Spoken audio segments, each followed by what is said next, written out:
And testing 1, 2, 3, the mic. Using a little bit different setup here tonight.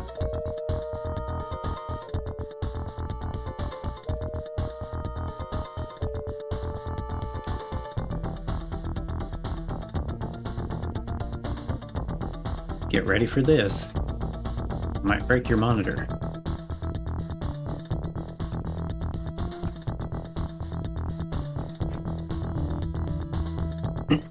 Kind of weird because there's like a second delay from when I do it to when it comes up on the stream computer, so it makes me look at it really funny, like, oh, am I stopped? Oh no, it's still going. So fun. All right.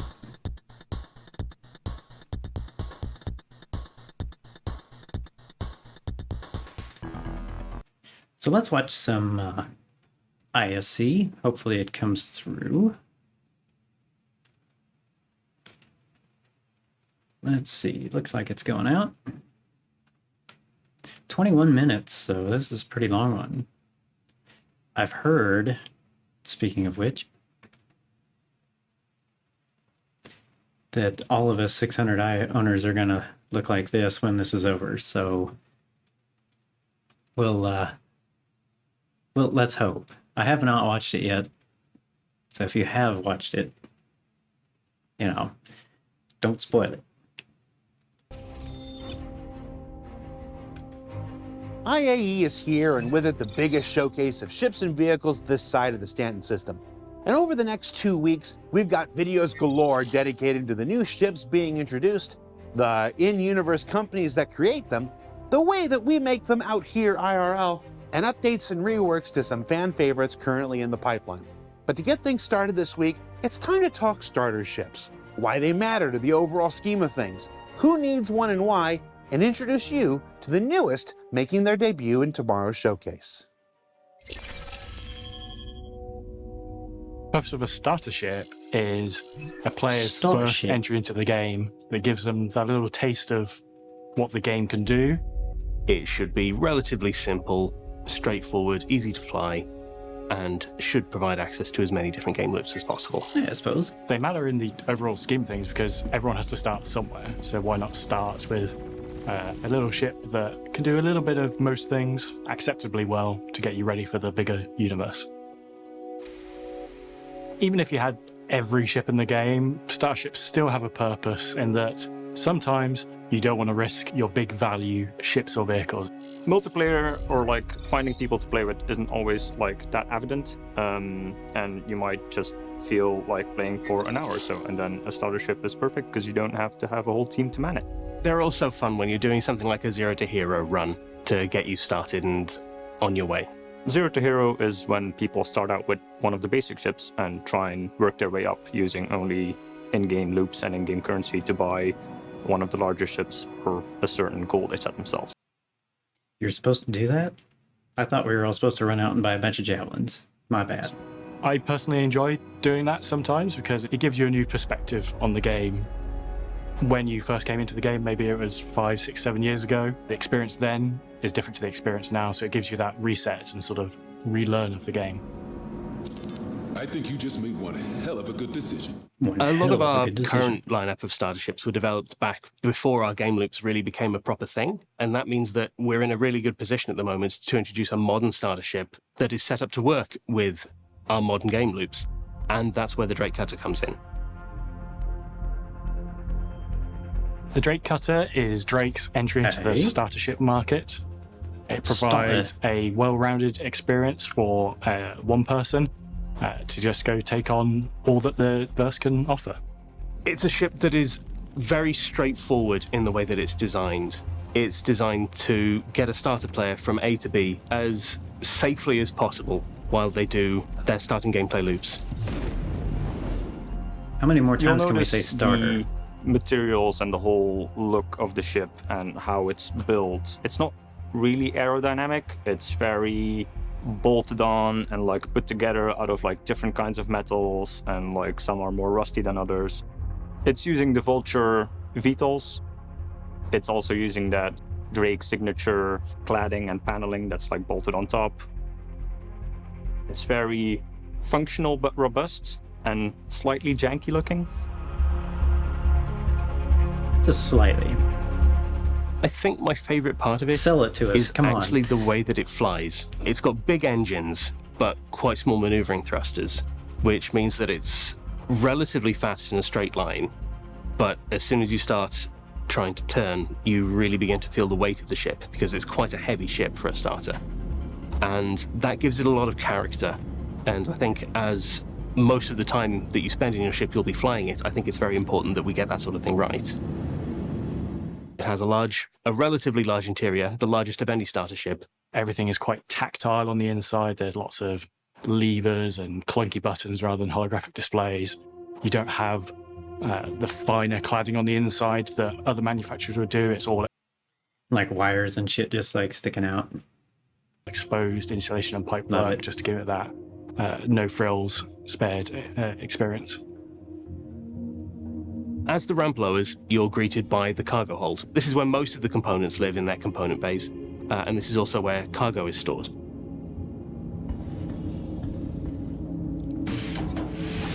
You have a door at the back of the cargo area that leads you through into the hab, which is where the basic amenities that the cutter comes with are. You have your little bathroom,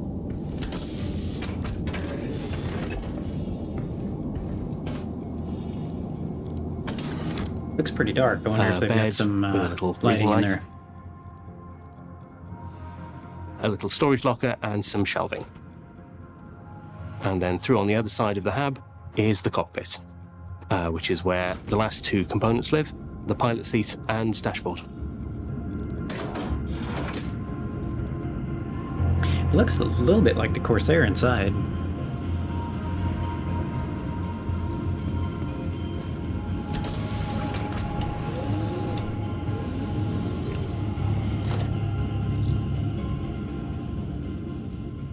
The thing I like about the cutter the most is just how evolved it is compared to some of the other starter ships. It has a cockpit with a really tactile experience in it. It has onboard living quarters and storage. as well as an actual cargo bay that you can fit cargo and larger things in. So it gives you lots of variety in what you can do with it. The Drake Cutter is for everyone. It's a simple starter ship that everyone will be able to find a use for. In every fleet, there is a use for a small, tough, relatively fast ship. Compared to the other starters, I think a lot of it comes down to personal preference on looks. It's quite a cool looking ship. It's got a bunch of little cool features, like I love the little slidey armor windows that you can pop into place. And yeah, it's just quite well-rounded. It has access to more gameplay loops than you'll get in any other starter. Okay, what happened to my...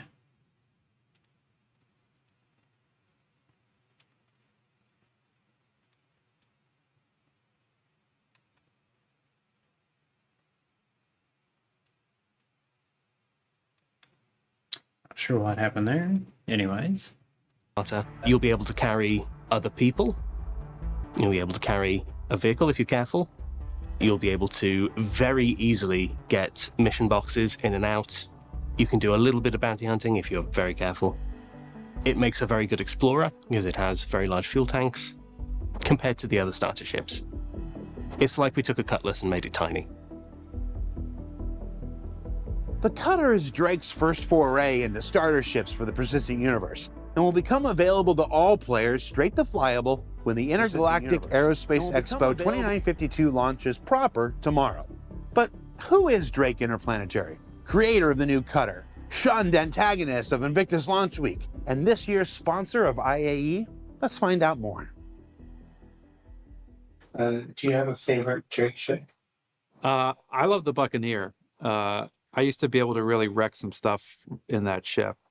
Although the Cutlass is really good because it is, again, it can be good in a dogfight and it can also, transport some stuff. But I have a real soft spot for the Buccaneer. I'm very excited for the Corsair. I don't know if I can talk about that one, but that one looks super cool. It's literally behind you on the screen.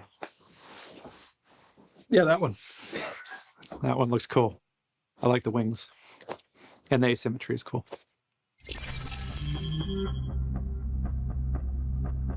Drake Interplanetary is one of our bigger ship manufacturers, but they sort of, in a nutshell, kind of sell themselves as the bad boys of ship manufacturing.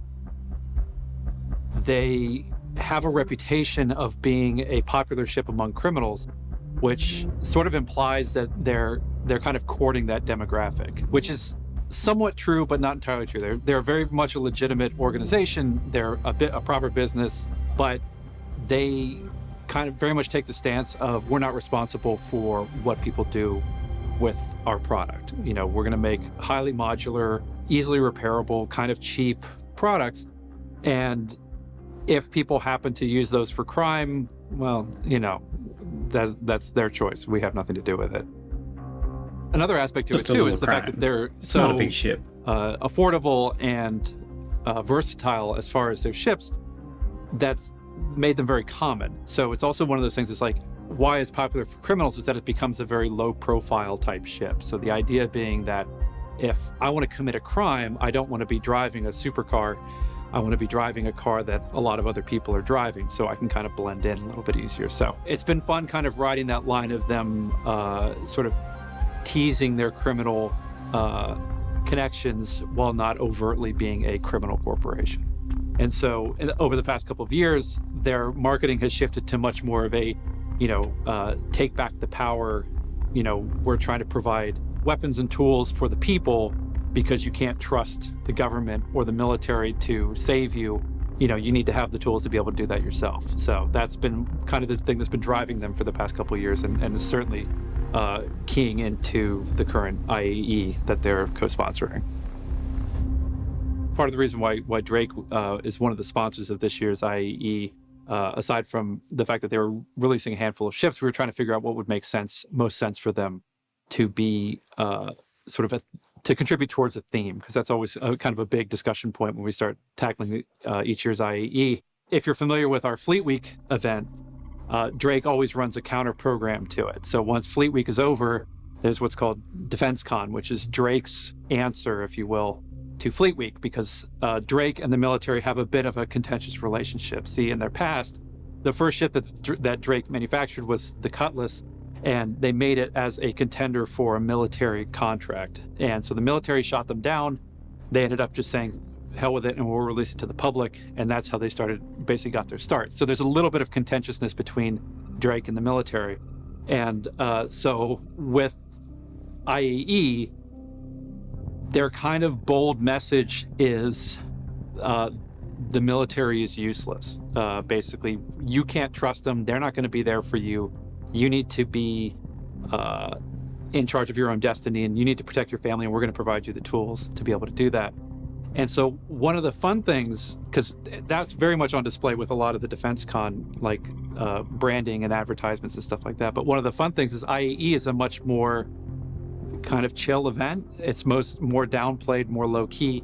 IAE as an organization, we like to sort of, talk about them in kind of brand words. So like they're much more intellectual. They're focused on engineering and innovation and stuff like that.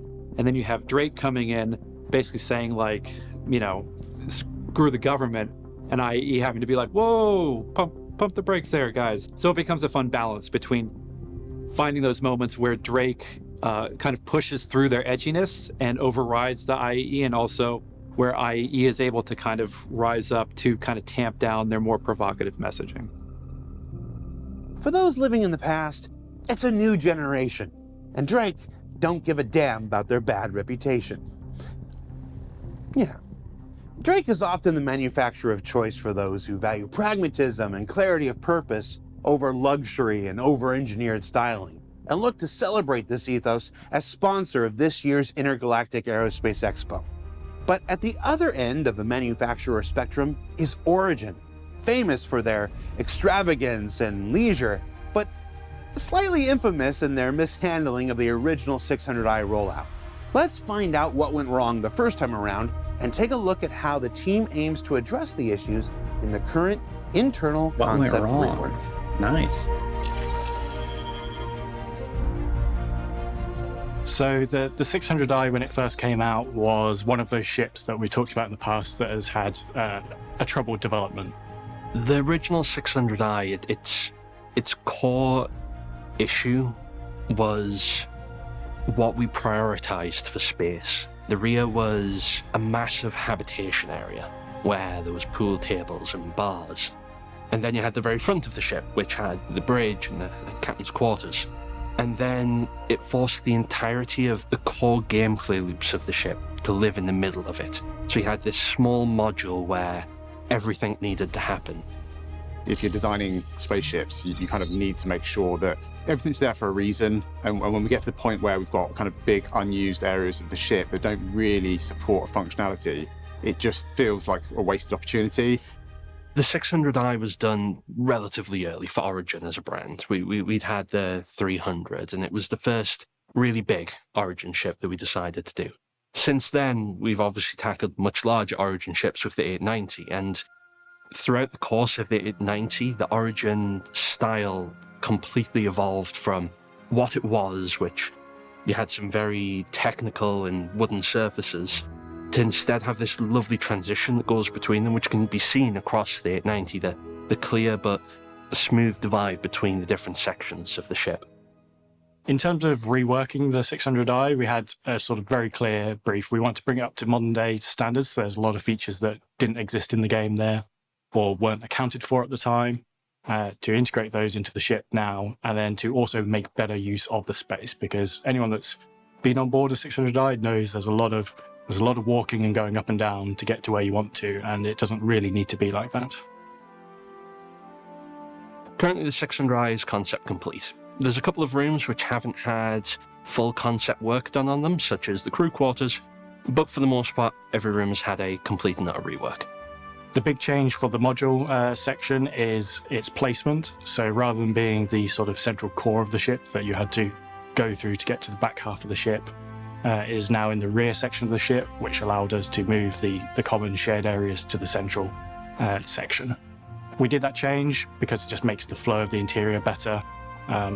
When you have a 600i, regardless of which module you have, you know the front half of the ship is a consistent experience, and then the gameplay alterations with that module is constrained to a very specific area at the back. So the best way to think of the 600i layout is between 3 parts. You have the very front of the ship, which is the bridge and the captain's quarters. For the most part, they've remained mostly the same. There's been a few tweaks to the layout of the chairs on the bridge, but generally that hasn't changed very much. The captain's quarters is almost the same as it was before, except it's flipped round. The bathroom moved from one side to the other. The reason for that is directly behind that, the lobby area. On the top deck, we now have a small docking collar with space for a few suits, and the opposite side of that is now a lift to take you between 2 floors into the rear, the exterior of the ship. Directly behind that, which used to be the modular section, we now have on the top deck the crew habitation area. So it starts off with a large open shared communal space where there's places to eat, make food, and then to the side of that there's 4 private crew bedrooms. The floor beneath that now is where engineering and all the components that allow the ship to function have been moved to. Think very similar to what we've done on the 400i, where you have the separate engineering section beneath. Directly behind that, we then have the ship modular section. We'll start with the expedition version. So on the top deck, at the very, very top, we have the armory. There's a huge armory with plenty of extra suit lockers for you and your friends to take extra equipment depending on what you might encounter. Behind that, we then have the hologlobe that allow you to do the exploration. On the middle deck, we then have the medical bay, which will have a medical suite similar to that as the Carrack. It'll have a tier 2 med bed. Beside that, we then have the secondary cargo hold. So this cargo hold, it's more readily accessible for the crew. So it's more for your day-to-day supply. So if you want to have a box full of your food or your snacks, that's where you put it instead of down in your main cargo hold, because you don't want to go rooting through your garage just to find that random pen that you've left. On the bottom deck of the expedition version, we then have the main cargo hold and garage. So obviously, as you've seen from the pictures from the recent Inside Star Citizen, it is much, much larger than it was before, with a much, much larger lift to fit much larger vehicles in it. In there, there's also 2 small lifts, one to allow you to bring cargo up to the main cargo area, and then there's the smaller one that goes through the 3 decks. Moving on to the touring variant, we get a completely different experience. The touring's primarily split between 2 main decks, though one of the decks is across 2 floors. So the upper deck brings you out into the large lobby area. From the lobby area, you can choose to go up the side staircases to the main meeting area / eating room, as well as a bar. And if you go left and right from there, you can get to the private guest suites. Private guest suites are very large and luxurious. They also come with their own skate pods. The lower deck is a spa. So the spa has a pool, a sauna, bar, as well as a kitchen for the crew to actually be able to make food for the guests. So whilst we're kind of doing a complete or almost a complete rework of the interior, on the exterior of the ship, we're trying to keep it as true to how it is now as we possibly can. There will be some slight changes. We'll need to move the hangar bay doors a little bit. There'll be some additional kind of cutouts for escape pods, and we need to fit the airlock in properly. So there will be some minor changes, but overall, we're trying to keep it as close to what you see now as a 600 as we can. So next step is essentially just finding a slot in the production schedule for it. It's about finding the space where we can start doing the production art and designers can get on board with actually making it come alive again. We're all super excited with the work that we've actually done on it. It's just trying to actually get the schedule to align so that we can begin the work on it. It's not going to start today or tomorrow, but it is something we're looking to try and include as soon as we can. I think people should be excited for this rework just because of the significant improvements that the ship gets from this. Not only is a much better interior layout for it, even without the modules, the rest of the ship has just got a good improvement. Components are also updated, and it has extra features such as the med bay, which will just improve the gameplay role of the ship. So yeah, that's an update on the 600i. It's been a bit of a curvy road to get to where we are now, and there's still some work ahead of us before we can really deliver it to the players in the format that we want. But I hope everyone's as excited as we are about kind of finally delivering the original vision of what we want the 600 to be. And I hope everyone has a great IAE. So what did we learn this week?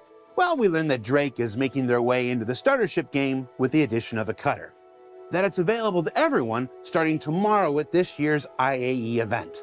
That Drake itself knows what some folks think about them, but is going to keep on keeping on because they're actually sort of the best. and that it will take a while yet before the 600i rework comes to fruition, but the path forward will be one that's well worth the wait and finally allows this fan favorite to realize its fullest potential in the persistent universe. Now don't forget that in addition to the Intergalactic Aerospace Expo, there's the annual free fly that goes along with it, and your chance to try out nearly every ship and vehicle that Star Citizen has to offer. Be sure you check out the robertspaceindustries.com website for the full details, and then come back tomorrow for a fun twist on our annual IAE Ship Roundtable for Star Citizen Live. We actually have a roundtable now, or at least a six-sided triangle, or a triangle-shaped hexagon. You can be the judge. For Inside Star Citizen, I'm Jared Huckabee. We'll see you all here next week.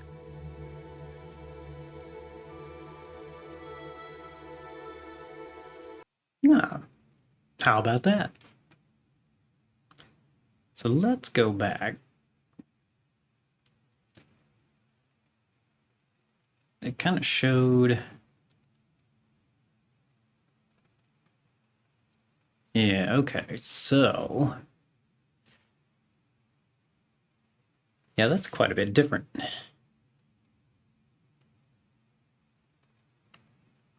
So the bottom floor is mainly this elevator with the Nova tank on it.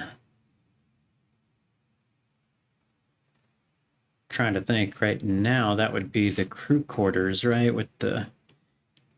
Just kind of go to the back, and then there's the bathroom. And then in the middle of the ship is kind of the cargo elevator. But it does get that more reminiscent of the 890, if I can find it.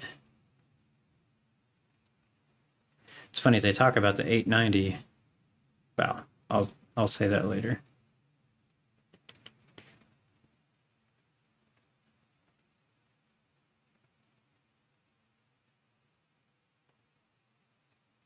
Yeah, let's see.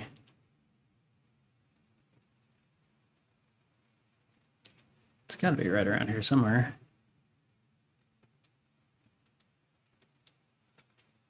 The bathroom moved from one side to the other. The reason for that dry layout is between three parts. You have the very front of the ship, which is the bridge and the captain's quarters. For the most part, they've remained mostly the same. There's been a few tweaks to the layout of the chairs on the bridge, but generally that hasn't changed very much. The captain's quarters is almost the same as it was before, except it's flipped round. The bathroom moved from one side to the other. The reason for that is directly behind that, the lobby area. On the top deck, we now have a small docking collar with space for a few suits. And the opposite side of that is now a lift to take you between two floors into the rear, the exterior of the ship. Directly behind that, which used to be the modular section, we now have on the top deck the crew habitation area. So it starts off with a large open shared communal space where there's places. Okay, so that looks a lot like the 890 to me. It's got a lot of the same style cues. Very open. Doesn't have the artwork in the middle of it, or at least it doesn't look like it has artwork in the middle of it. There might be some upstairs. And the kind of staircases up the side. That's pretty cool. Just to eat, make food. And then to the side of that, there's 4 private crew bedrooms. The floor beneath that now is where engineering and all the components that allow the ship to function have been moved to. Think very similar to what we've done on the 400i, where you have the separate engineering section beneath. It'll have a tier 2 medbed. Beside that, we then have the secondary cargo hold. So this cargo hold, it's more readily accessible for the crew. So it's more for your day-to-day supply. Which allowed us to move the common share. Oh, wait. I think they just switched off. Okay. So here's the touring. Okay, so they both have that same middle section, but the touring has that really cool section.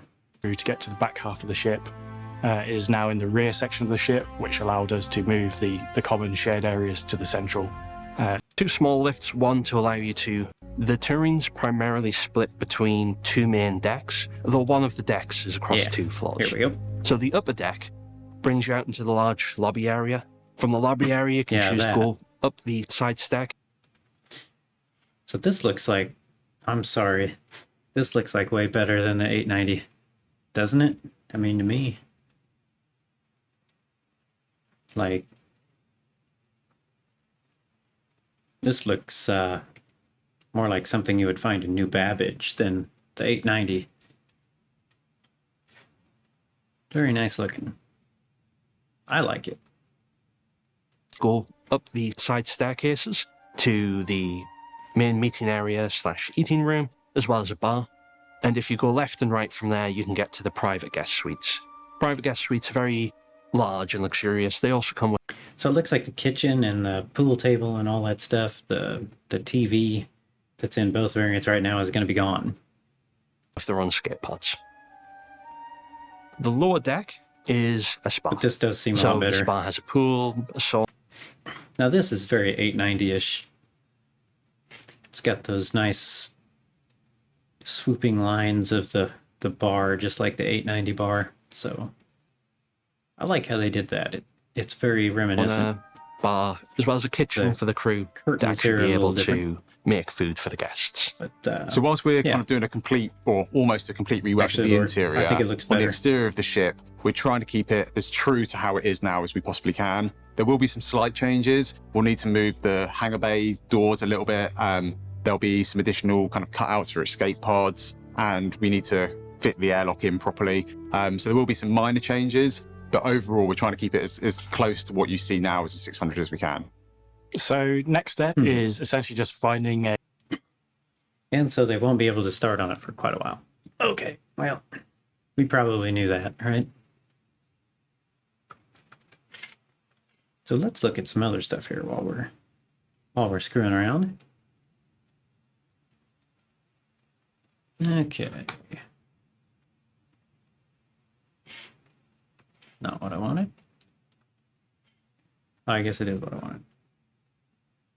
So the Corsair, it still says it's in concept, which not really, right? 4 size 5s, 2 size 4 weapons, those are all controlled by the pilot. That's why most everybody thinks it's probably going to get nerfed.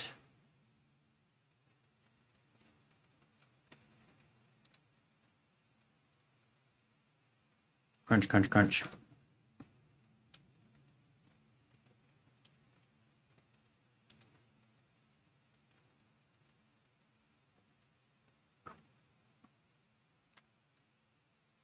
Not the prettiest ship on Earth, but not too bad either, right? 72 cargo capacity, so I mean you could use it for a light freighter, I suppose.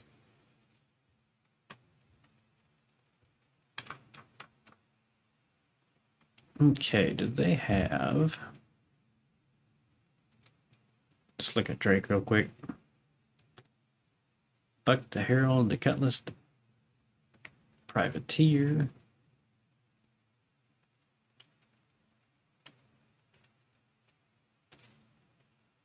Cuddy Blue, Cuddy Red, Caterpillar, Caterpillar. The Muro. So they don't have the cutter on here yet. I was kind of wondering what the specs of it would look like, but I suppose they will add that here in about... What is it? 7 hours and 39 minutes for wave 1. Everybody get your F5 ready to go, right?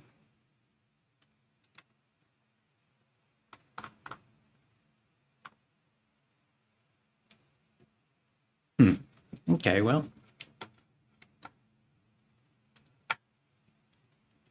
Very nice. Put that over there. And see if we can change this around. Aha. So there you see the laptop, and I need to switch over to ISC here. It's changed my webcam again, hasn't it? I wonder if it's going to do that all the time or just... got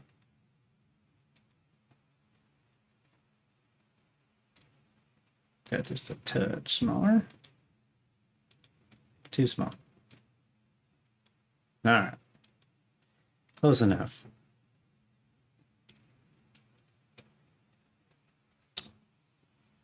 Let's see.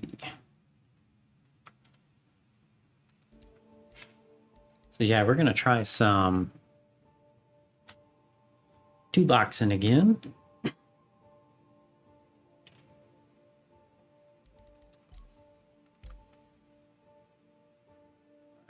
Send him an invite.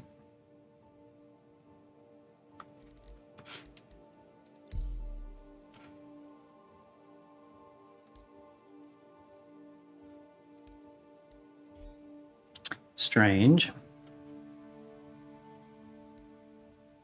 So I just did a character reset because a bunch of the ships weren't showing up. And I went through that, I thought.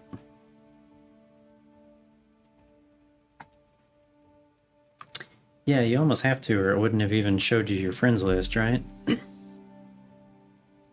So, good. Everything's working so far. Actually, got socks on because it was kind of cold in here earlier. Very difficult to feel the buttons on the keyboard.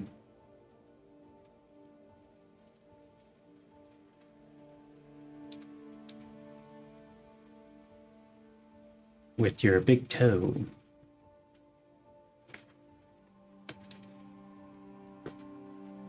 So yeah. I've done this a couple times. It actually works okay.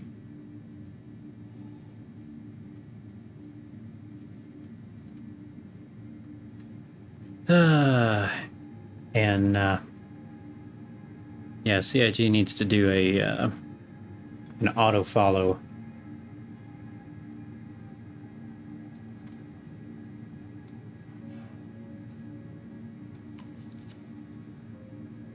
Run, run, run, run.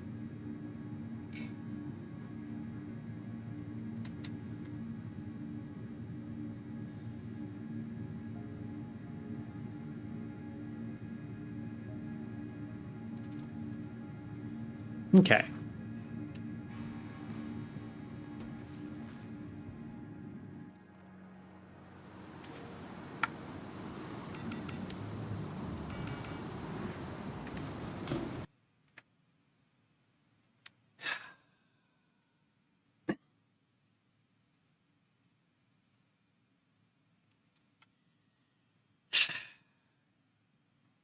I always love it when you get out of bed on the wrong side.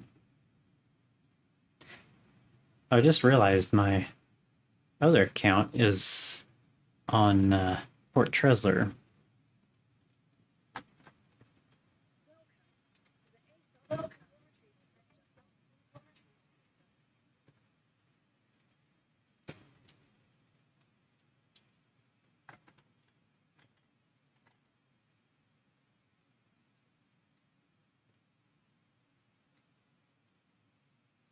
I might not have been quick enough to kill that.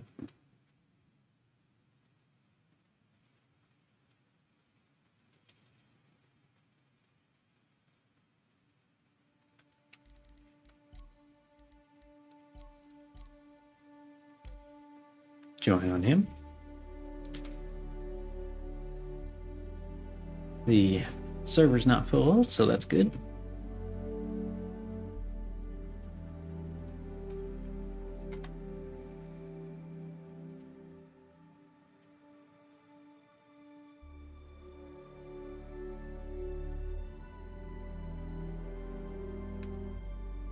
Yeah, it doesn't look like he's got anything there. Cool. Oh.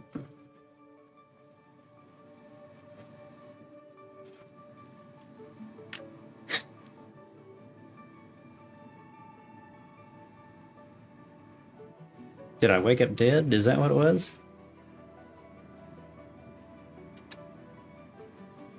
Now what's happening?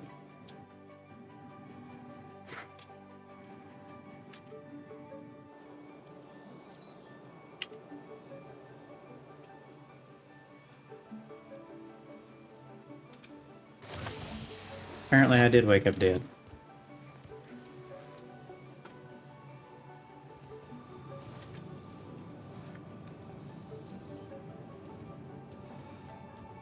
Ah. Well, hopefully I don't fall out of the hospital.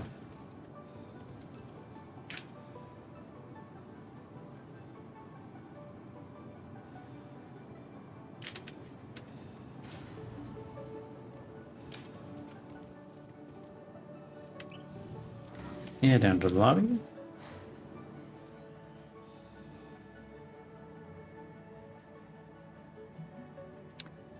I have to watch this video and just see what it sounds like. I switched mics again. I've got the an old shotgun mic, which I've never really cared for the audio on it. Oh, they got all the IA East posters and stuff up. Almost said stickers. Yeah, they got stickers up.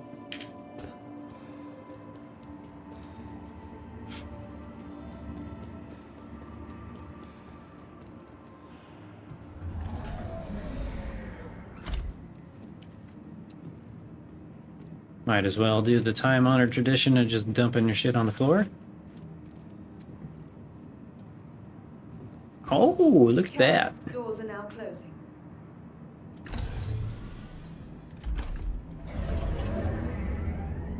I almost look respectable. Nice. Oh, look how tarnished the arms are.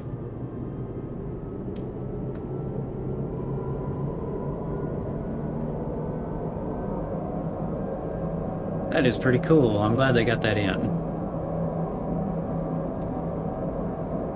The asymmetric shoulders are just so strange. It makes you look like you're kind of getting ready to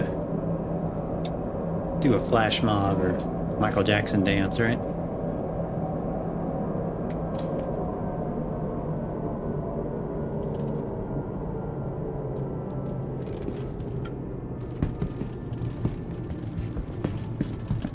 Makes a lot of racket when you're moving around, doesn't it?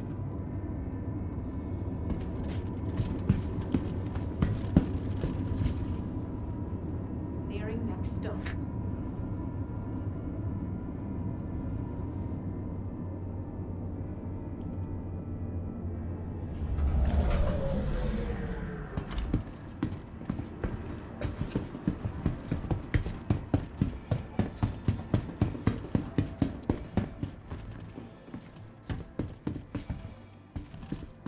Well, the expo hall won't be open yet, so...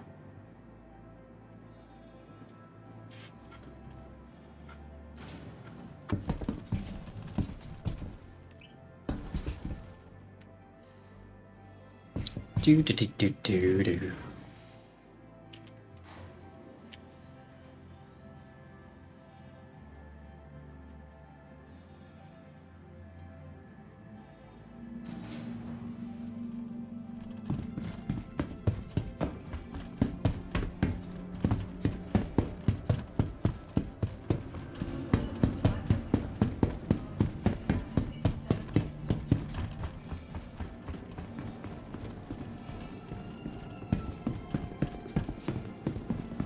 When does the free fly start? Does it start at the same time as IE? Ready to upgrade. Located in the Gotta jump around and act like an idiot, right?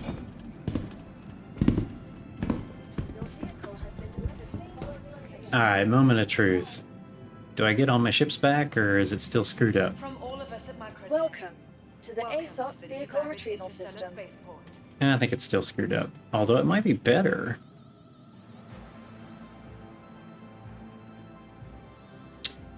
Yeah, 890's still not here. Looking for a good time? Bunch of the 100 series not here. Bunch of the 300 series not here. Scythe isn't here.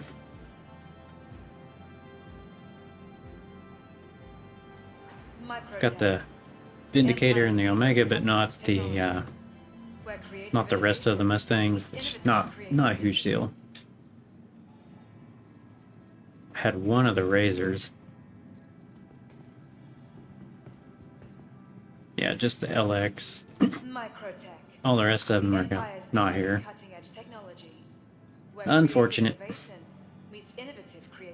Let's see. Vehicle selected. Stand by.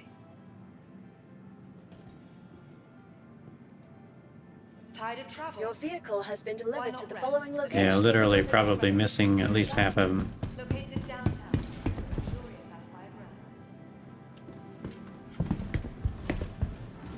Shit. Hangar 17.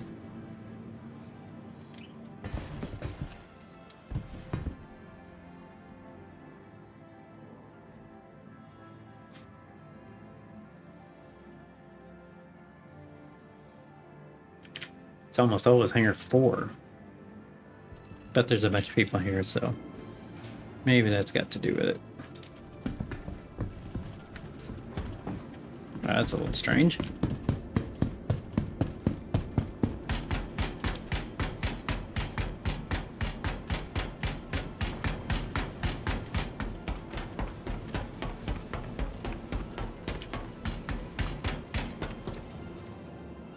All right. Oh, this is a flight suit. Okay. What is this?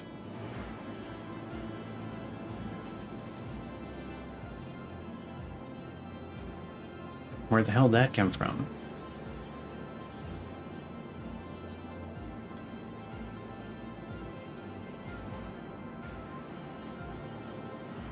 Just a standard flight suit.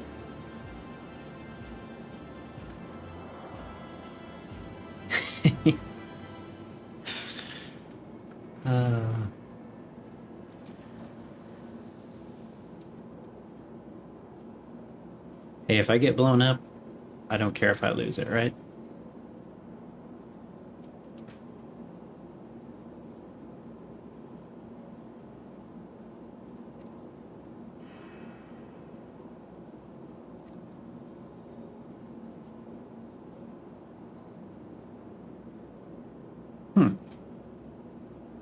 What kind of a helmet is that anyway? Is it light armor? Good enough for the girls I go with. Alright. Pilots.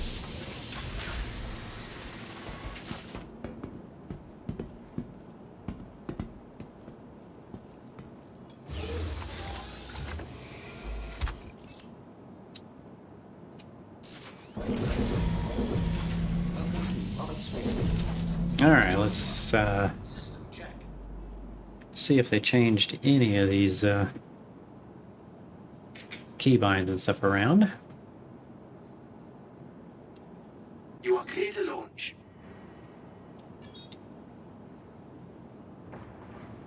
Here come my shields. Alright.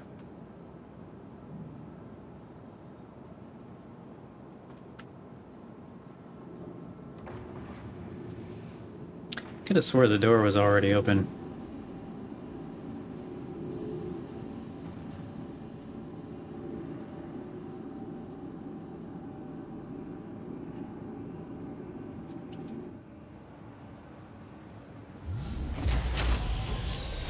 Yeah, that is a really cool looking ship. Thank you, and please visit again.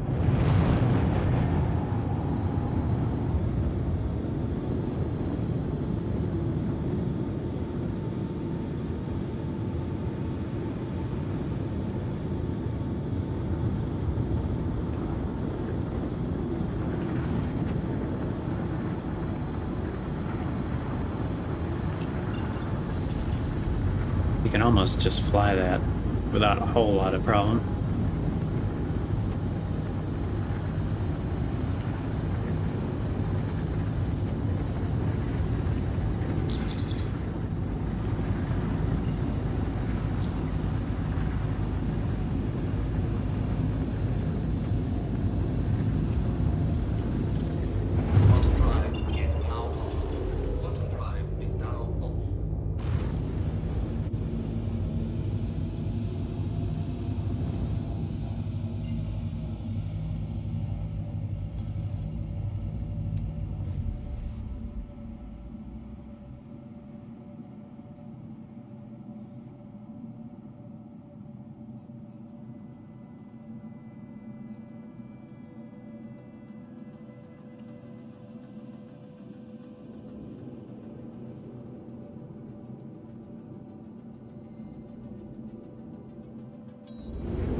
I have no idea.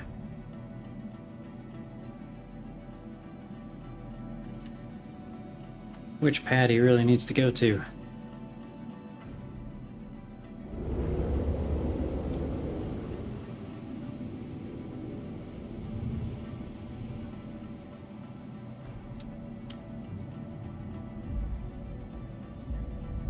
Landing gear deployed.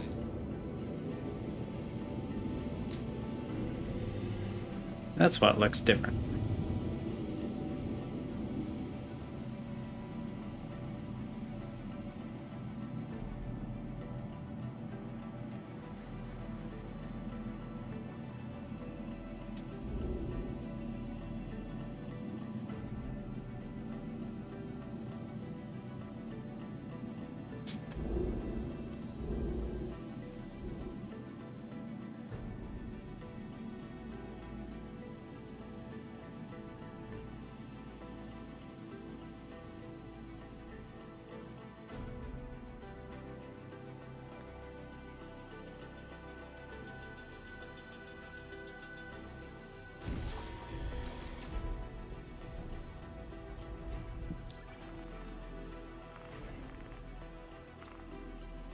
Ah, yeah, we'll have to redo all that shit.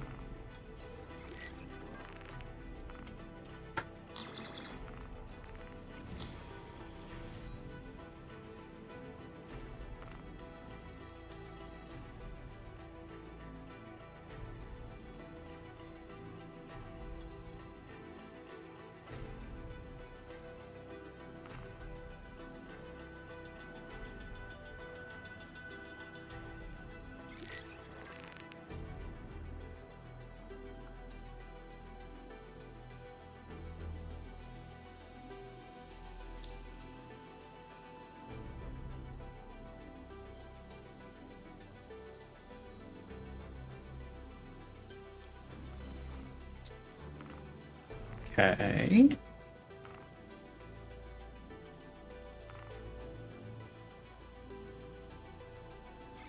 At least he's on microtech. If it'll let me take the mission.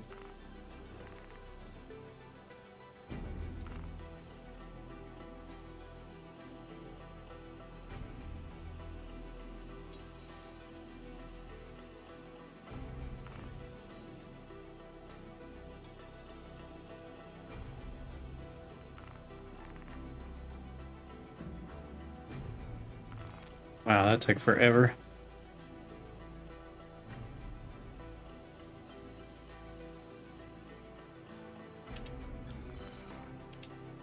Actually,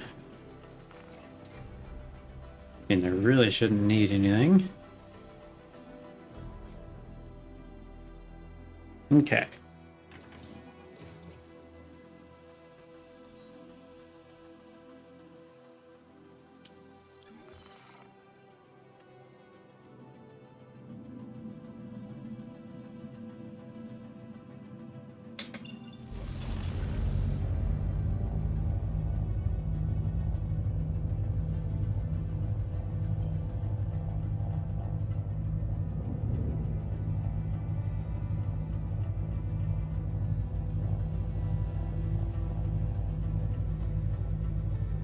$1,800 kilometers.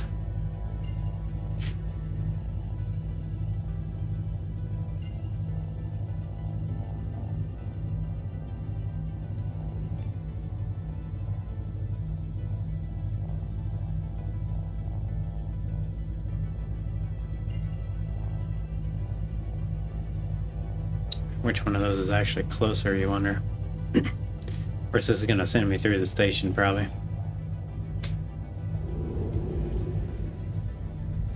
Auto drive is now. Landing gear raised.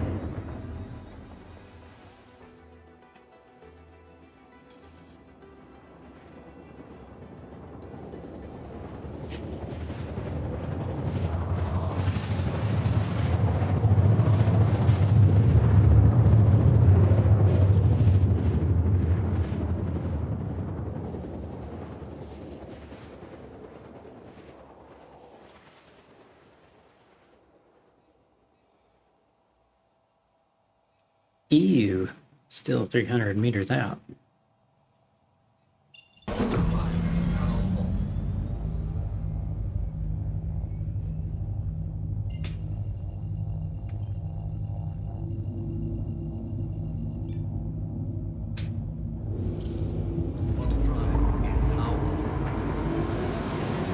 Just see if this actually gets us any closer.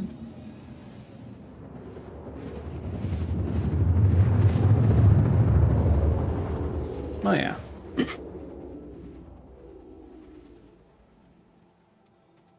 Yeah, about 100.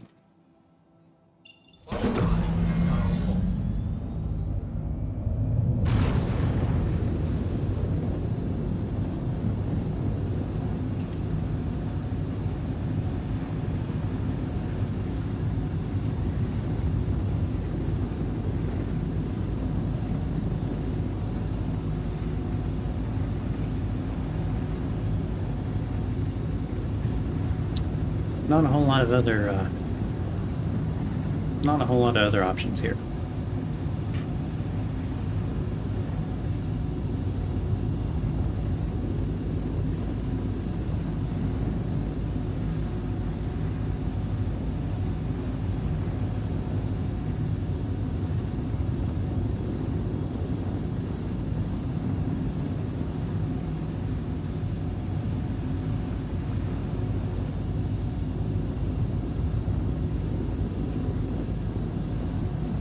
Alright, so if there's anybody out in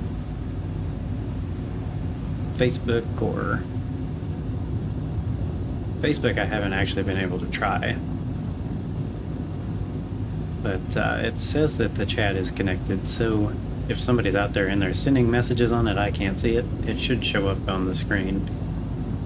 So if somebody's out there and, you know, they're not sending messages, it's also okay.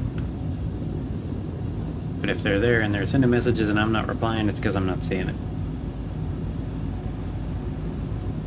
So you can either hop over to Twitch or... what's this, Toro or Tuvo or something like that. Truvo. Just trying that one out for the first time tonight.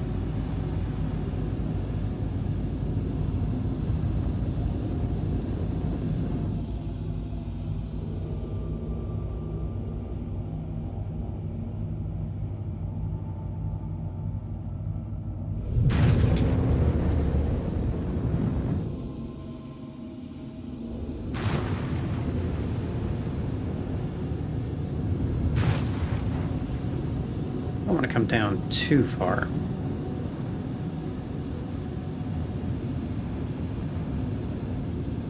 But you don't want to be going too fast either. You can fly right by them.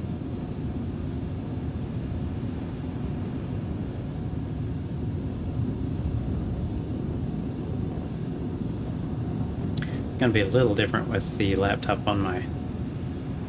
It's on my left side tonight. Usually it's way over here on the right side. But,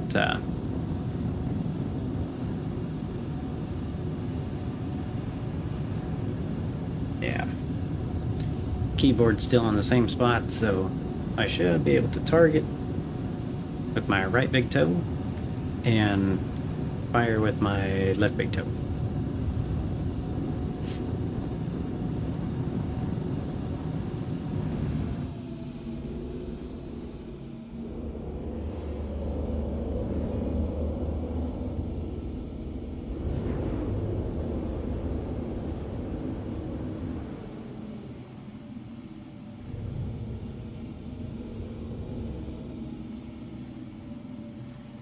Alright, we appear to be almost right above them now. Almost talking and flew right over him.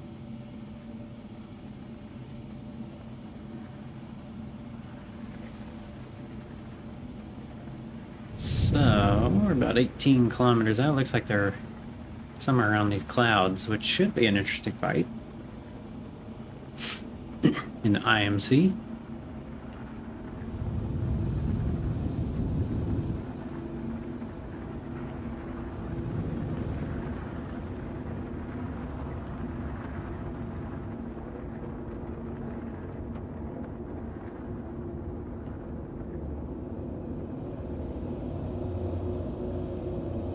I think they're missing somebody there, aren't they?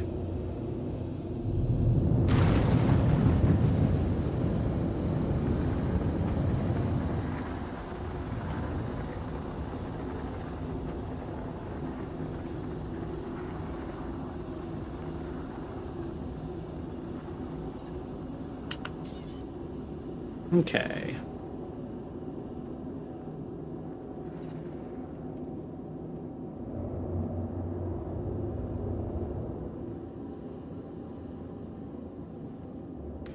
I do not see.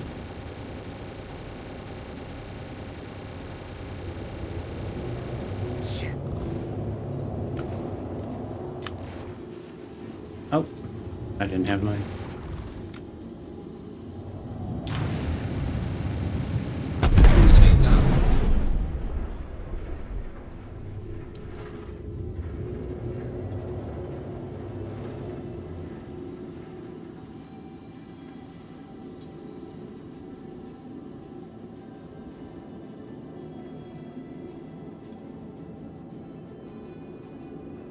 Hopefully, I didn't get hurt too bad.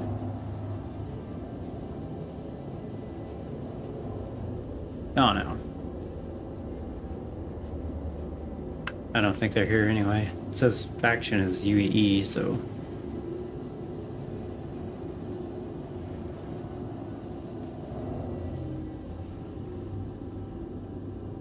Okay.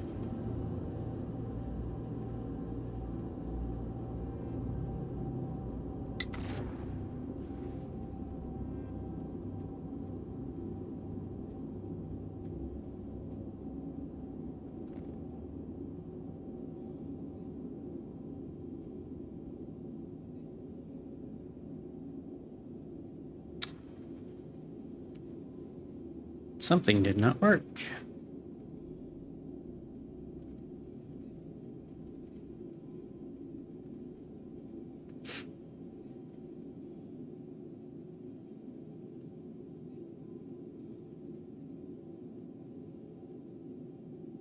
Let's see.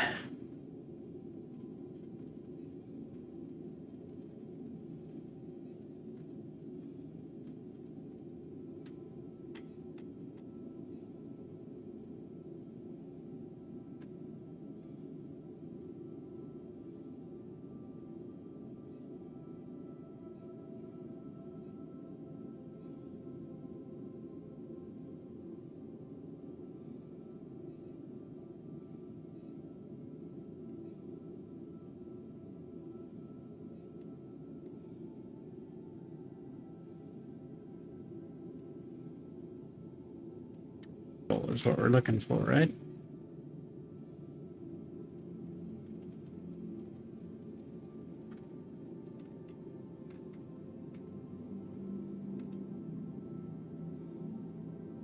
Under reticle is numpad 0.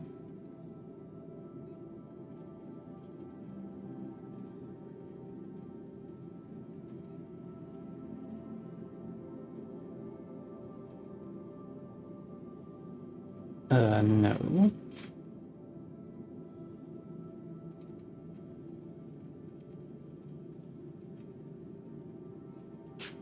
Well, maybe that's the problem.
Yeah, this doesn't seem to be working.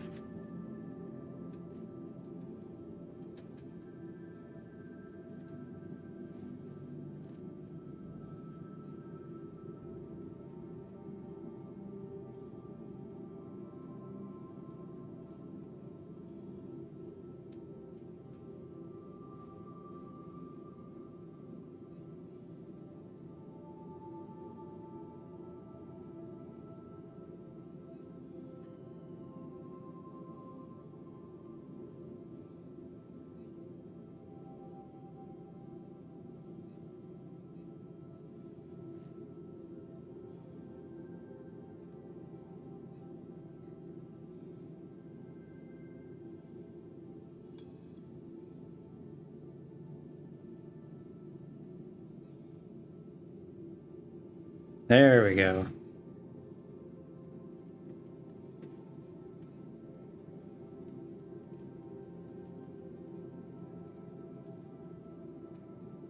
Weapons system is off. Welcome Yeah, that to would probably Aerospace help. Industries. Enjoy the ride. System check. Professional fucking streamer here, baby.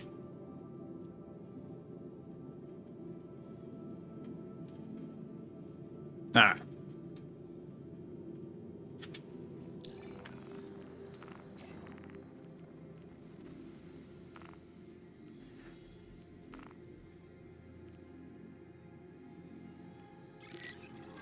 Ugh. God. Now it's gonna start sending me all over the freaking verse.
Okay, can you actually share those?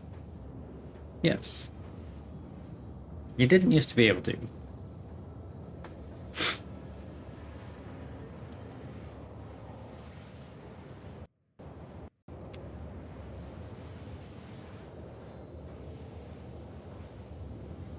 Back in the day.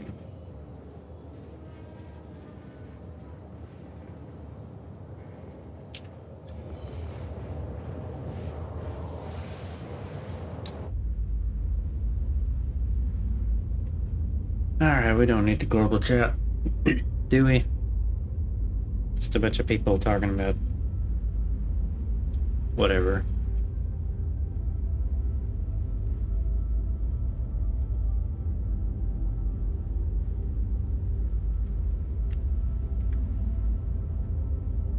I like how your head tracking can actually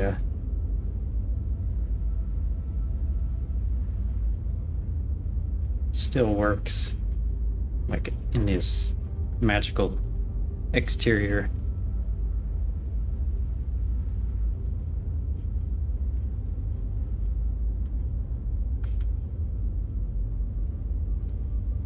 Not like a cool shot, cool angle.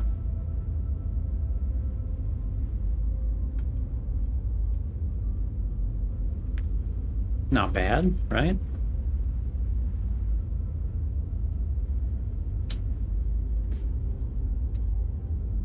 The old X-Wing.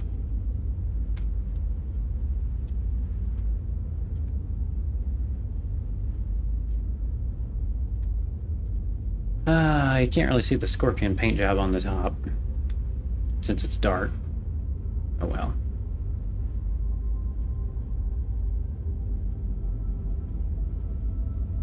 Get your head in like a really strange position.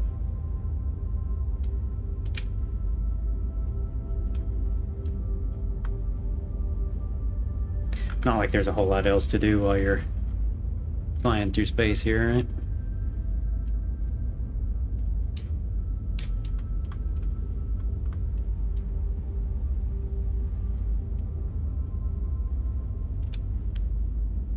It's a turret. Facing backwards too, isn't it?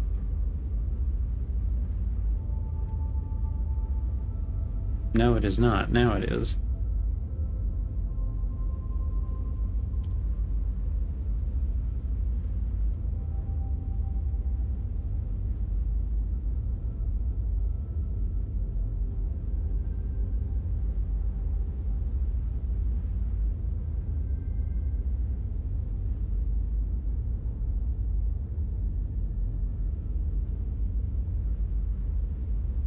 I think that's about centered, isn't it?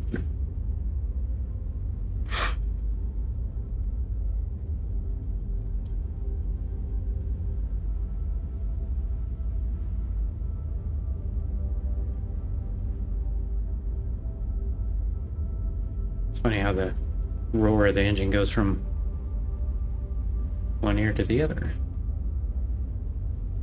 You can actually see it on the output too, on the stream output.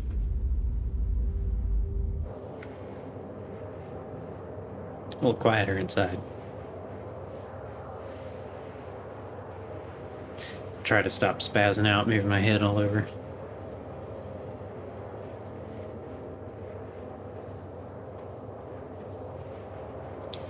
So I also turned up the stream encoding speed, or turned it down actually. It was set at like very fast. I think I turned it down to like a medium. Should probably look.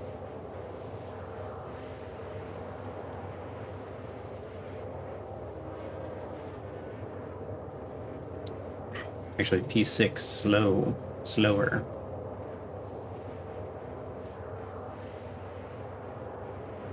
Quantum fuel is at 50%.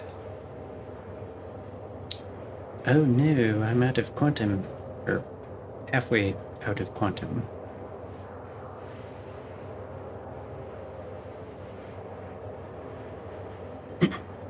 So the old 1080 Ti in that streaming computer is actually handling that okay.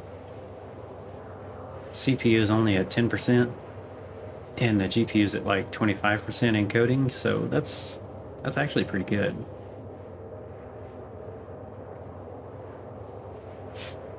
The network is being substantially pinged with two computers streaming NDI into it, but yeah, it's just gonna have to deal with it.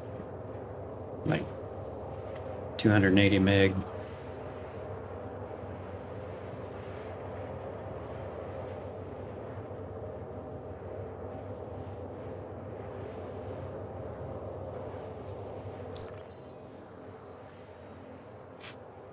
Yeah, we're getting pretty close. I have to fill up gas when we get here.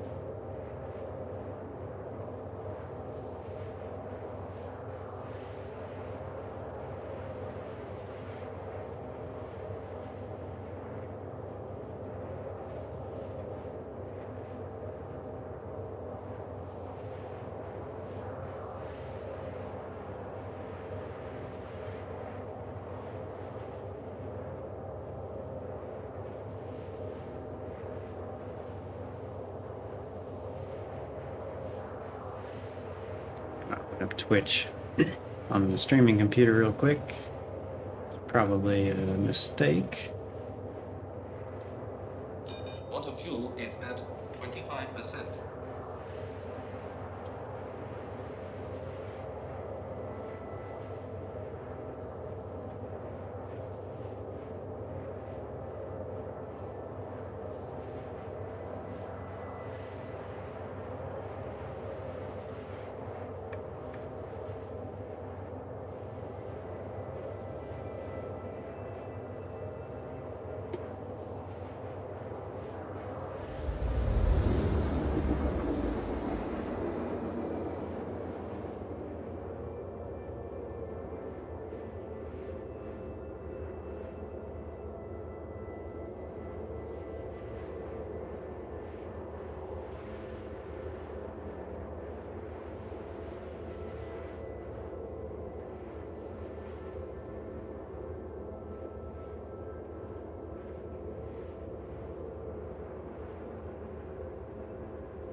Almost there.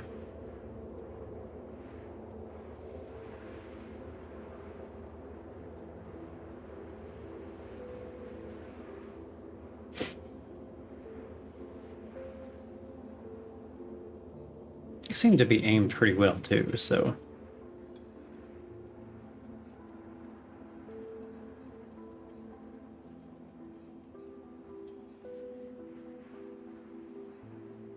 Quantum drive is now off.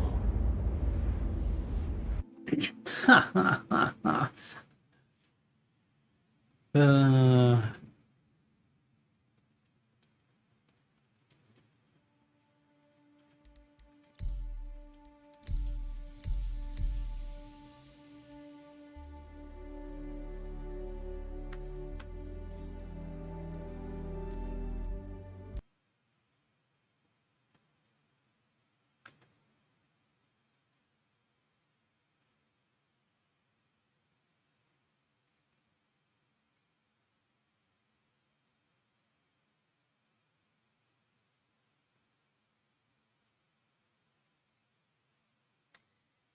Sit there the whole time and then 30K right as you get there. That ain't peak Star Citizen, I don't know what it is.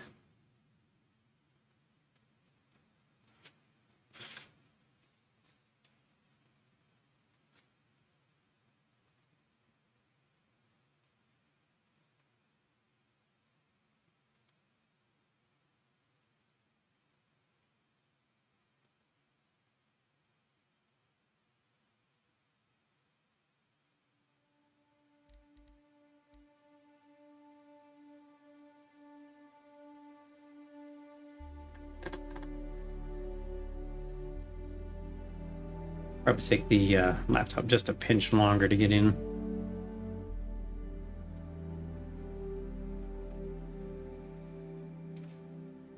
I hope it spawns me up at the space station. I did land there, but I didn't actually call in.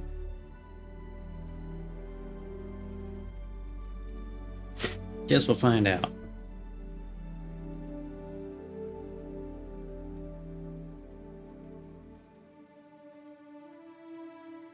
Okay. No, it's gonna make me go through New Babbage again. Great.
Eventually just need to go see what's open tonight.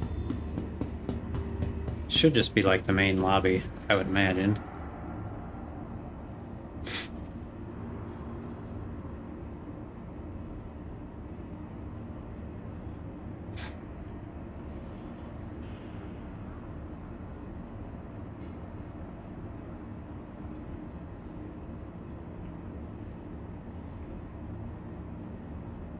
Capsule now approaching station. Stand clear of disembarking passengers.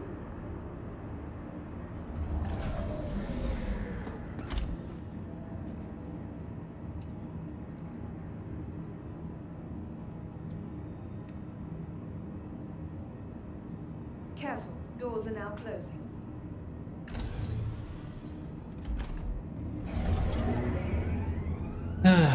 Just go ahead and kill global chat.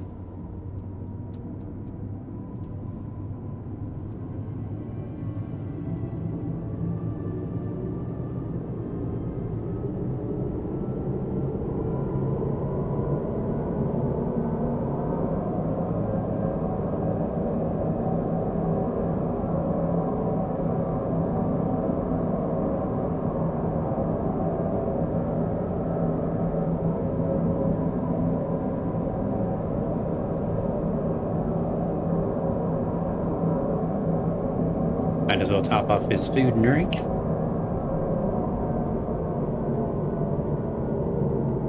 While you still can.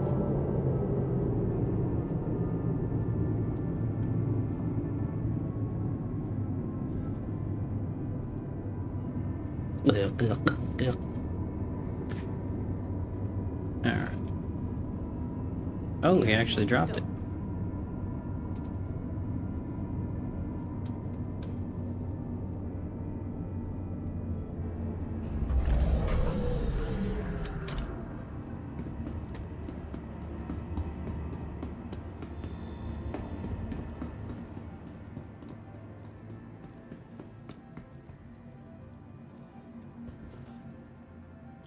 I've had the stupid elevators knock me out of the buildings before.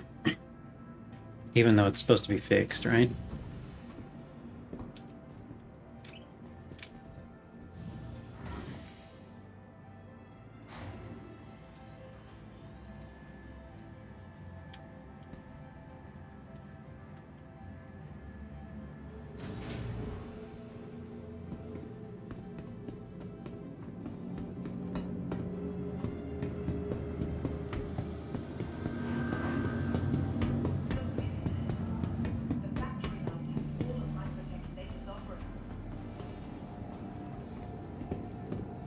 I'm pretty sure it was snowing inside of the window, wasn't it? From all of us at Microtech, welcome to the new Babbage Interstellar. Keep up the good work, sir. Excuse me? Welcome to the ASOP Vehicle Retrieval System. Welcome Microtech, to the ASOP the Vehicle Empire's Retrieval leader in System. cutting-edge technology, where creative innovation meets innovative creativity. At least it does actually Stand by. allow you to retrieve your vehicle instead of having to claim it all the time. Looking for a good time? They have made a couple quality of life improvements over the year. Only a quick Your ride on vehicle has Couple been years. delivered to the following location.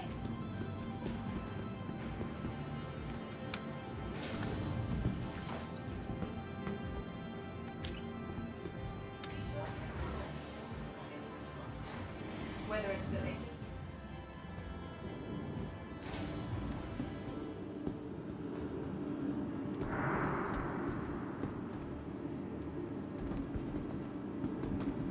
Not sure if he's supposed to be working on something.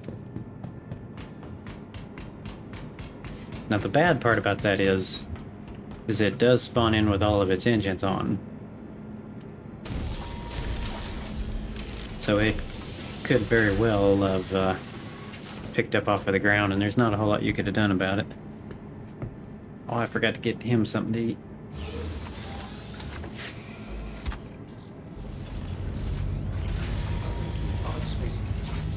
Enjoy the work. System check.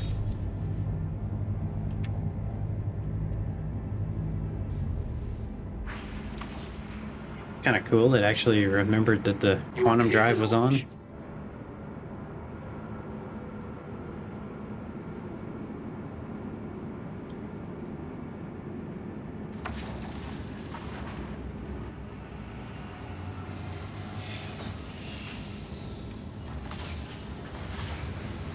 Oh yeah.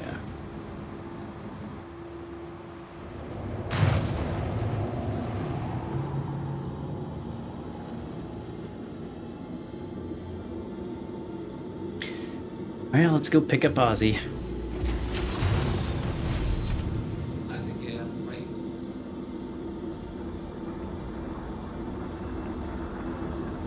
Thank you, and please visit again.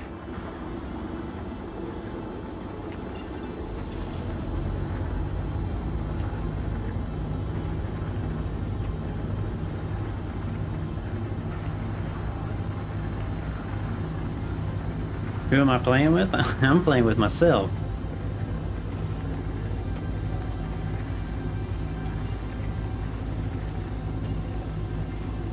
You should know that.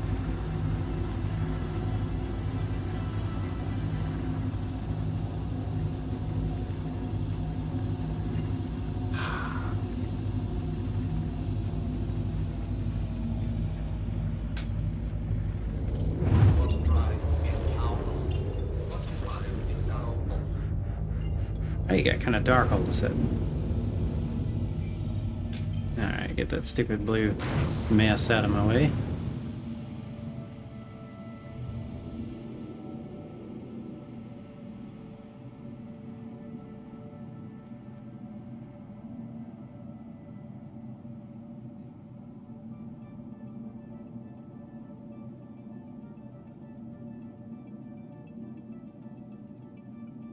Oh, are you in the EPTU? Hope that's going okay. Saw they released not a new version, but like another test, so they must have changed some back-end stuff around. I mean, shh, we can't talk about such things.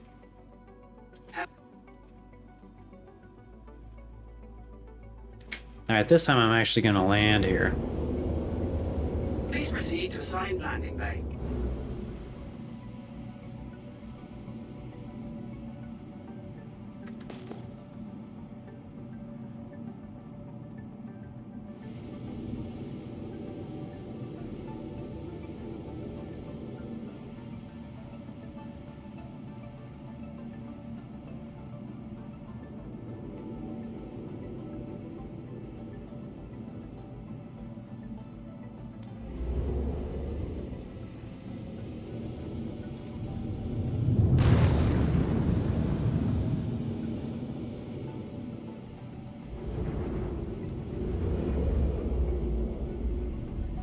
Landing gear deployed.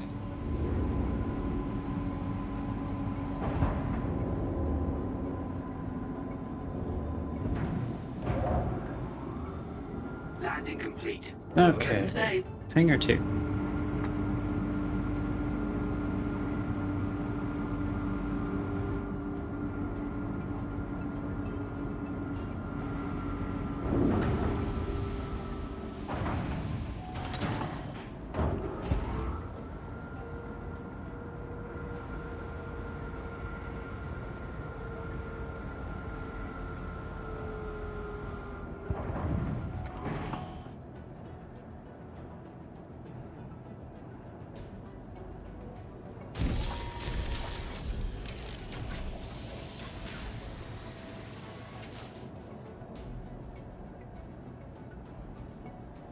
Come on, Ozzy, get in.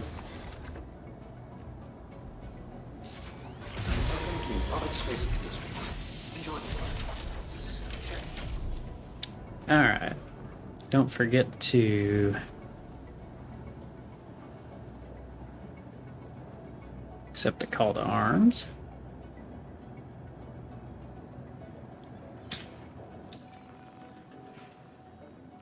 I don't think I did any of that over here either.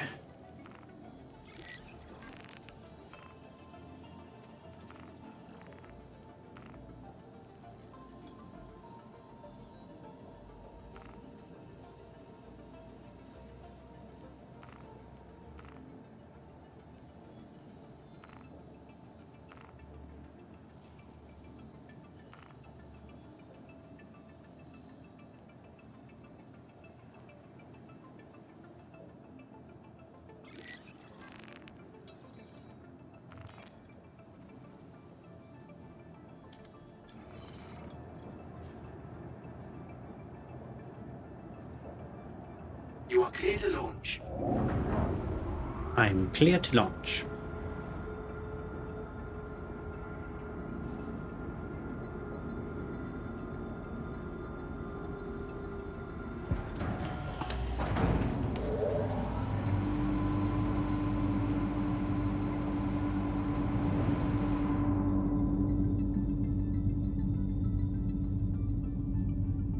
Got the little beep, beep, beep. We're backing up. Oh, I suppose I'll get one. I don't know if I'm gonna get the Galaxy by itself, or just wait until they update the Legatus pack with it in there.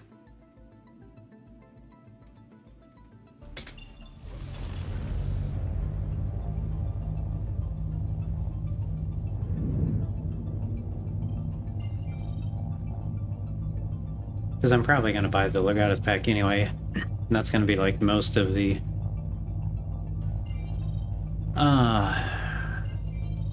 most of the price of the thing. Thank you, and please visit again. Landing gear raised.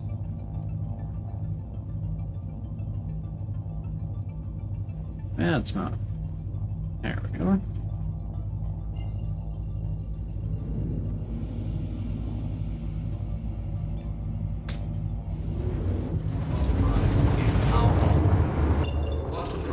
It might be a nice LTI token. I don't know what the price of it's going to be, though. Oh, shit. Clear over to our core.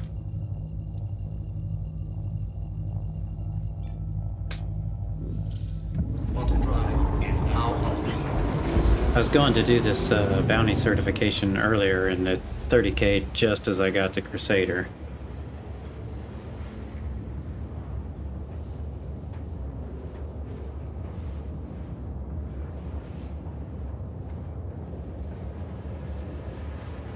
What are you gonna CCU from, though?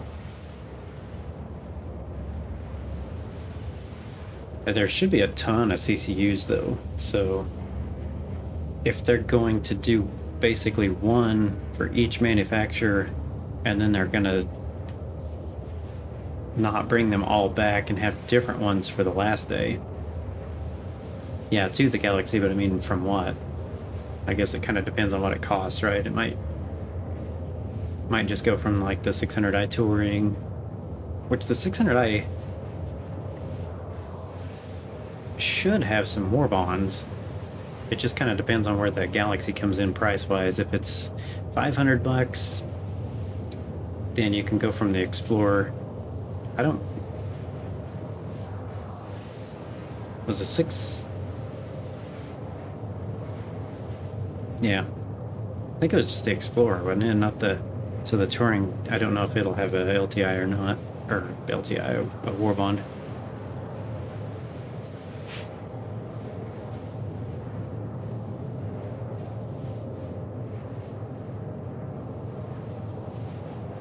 So I'm multi-streaming.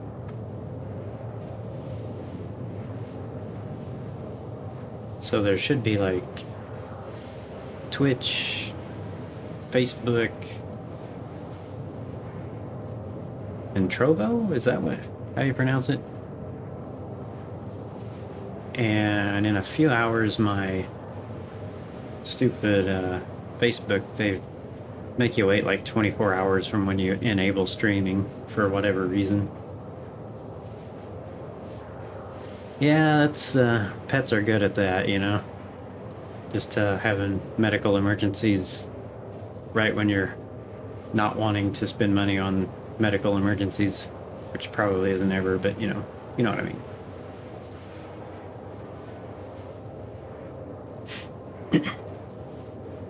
I went back to a completely different microphone tonight because as soon as I turned on the camera, there was like this pop filter and the microphone behind it,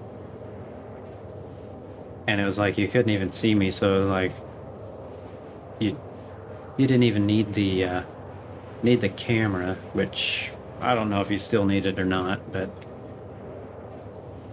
it's not. Most people run them, you know. If you're actually trying to have some people watch your stream, you need the camera on for whatever reason. People like to see you while you're shitting bricks or whatever, or right before you get mad, start slamming stuff around.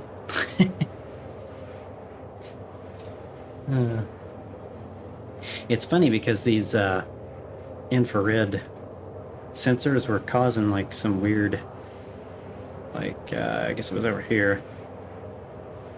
No. Yeah, it was over on this side of the screen for whatever reason. Like, you could see them kind of aiming around, and it was 3 lights, like in that same configuration, so it had to be them. 2 surgeries.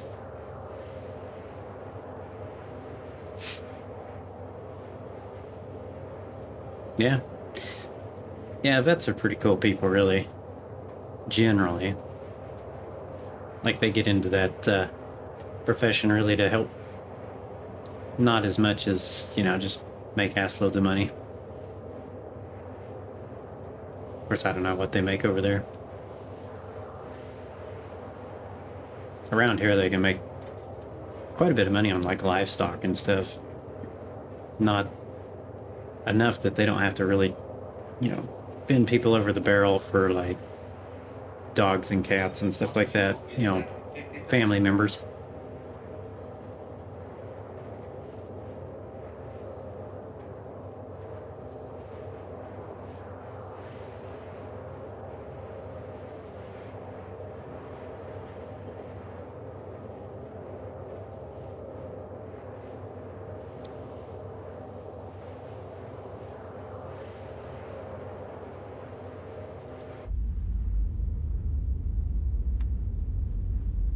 The last server, I was looking around and the guns are pointed backwards. But then when you looked over on the second computer, you weren't pointing backwards, so. But then I couldn't figure out why I couldn't target and shoot, and it's because I didn't turn the turret on, you know. Pro fucking streamer move there, right?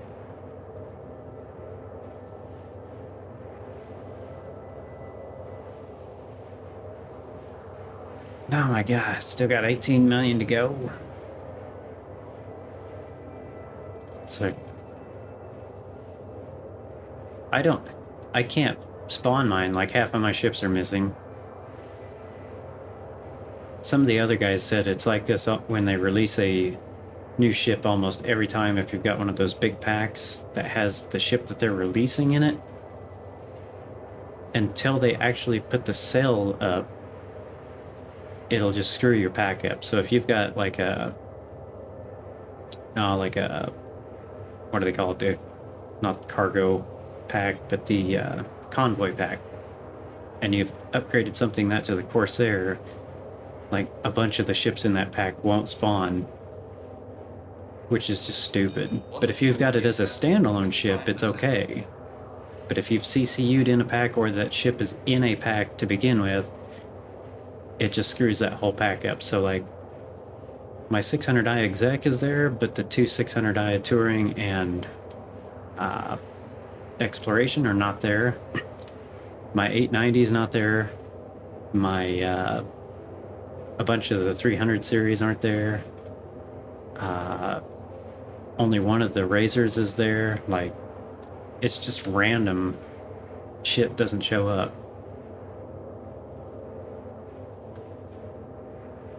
And I did a full character reset, and it actually worked. Like, I had to pick character faces and all that crap. Some people were saying that didn't even work for them, so I don't know if it's just the servers were heavily loaded or what.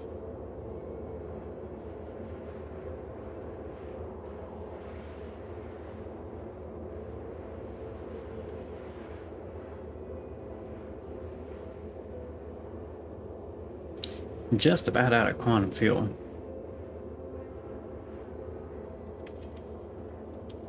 Quantum fuel level is low. Yes, it is.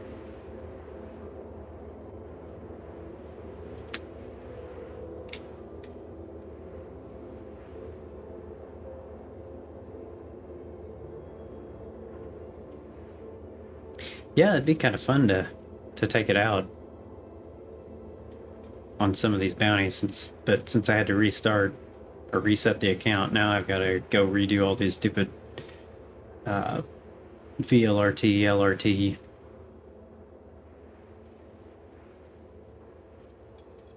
Which is just so much fun, you know.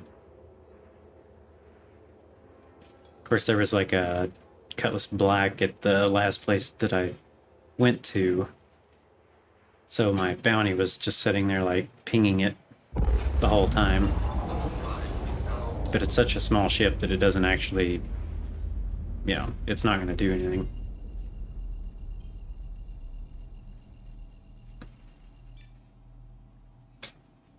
Guess we got enough fuel left to make this, huh?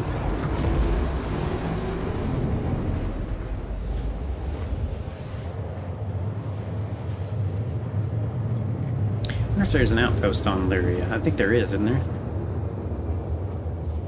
Did you get to play with the Corsair in PTU? I never did, actually. Pull the PTU down.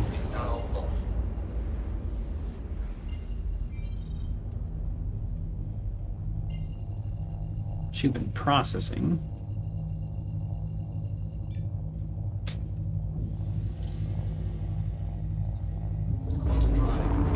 It's funny, there's a little bit of desync between the two images. Like you can tell when the ship was rotating, like they were in different spots. Not super far off, but not terrible.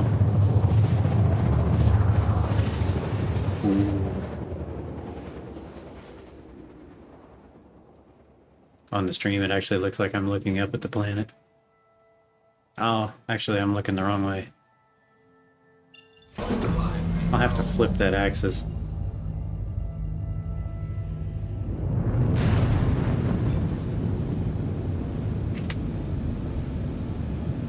At least I could actually jump to this one. I didn't have to fly like 600 meters. God, that sucks.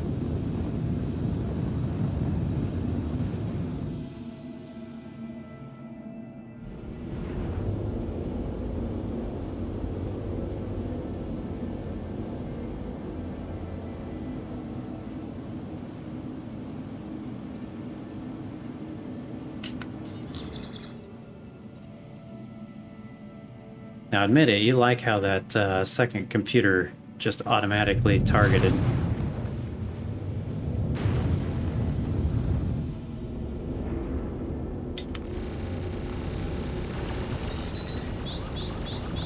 Enemy down.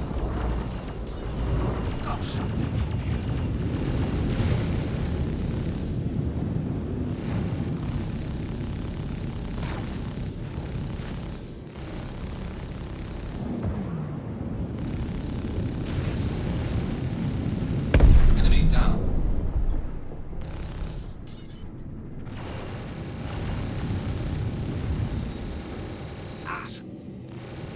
Asshole. Enemy down.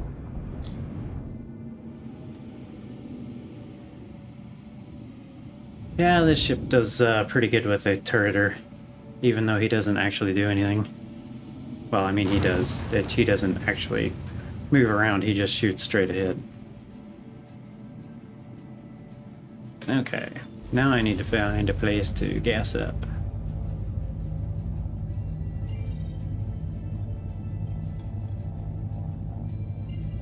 That'll work.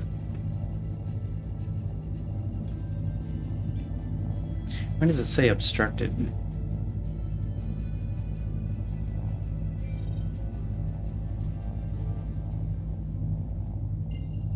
Maybe I wasn't high enough? Should have been plenty high.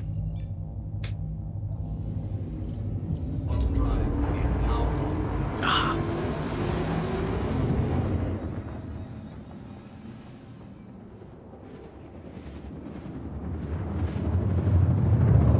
Herky jerky.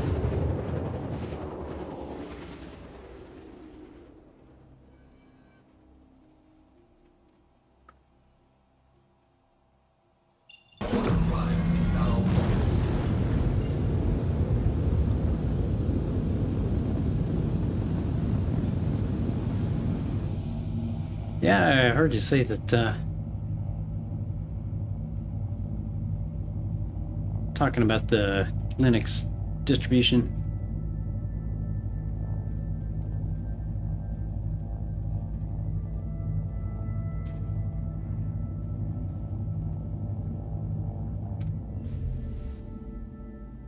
Should be able to find it here pretty quick.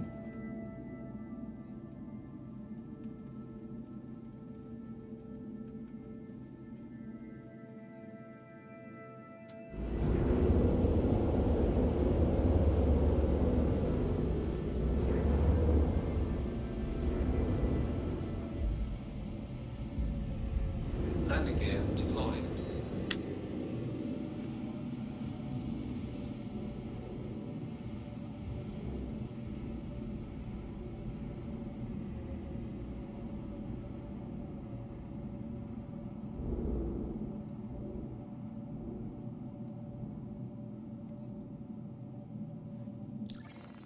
Okay.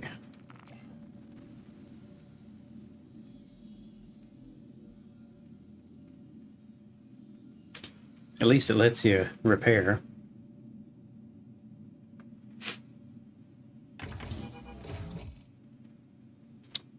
Well, that's cool though. I mean, still something you can kind of say you did.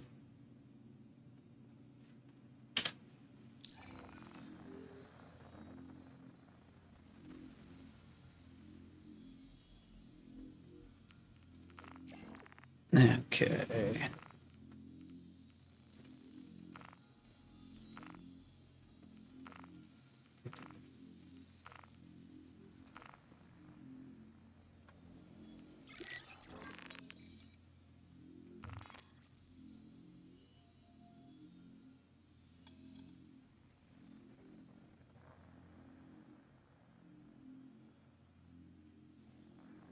I wish it would just quit.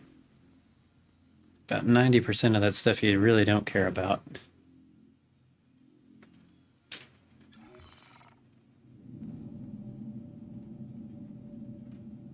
All right. This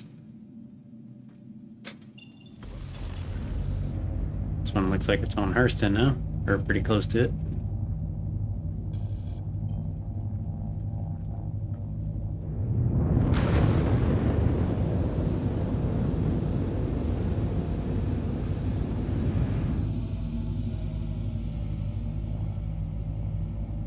Uh-huh.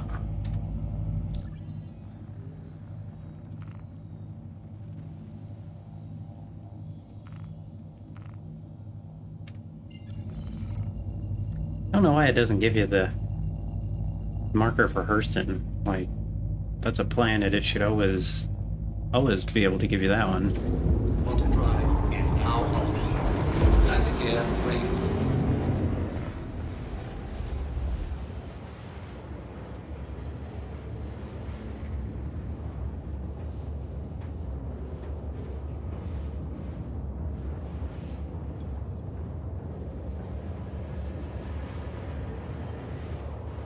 Have to put a camera on my feet, like Noodle does. All the weirdos can come in here and look at my feet. I don't care as long as they give me money.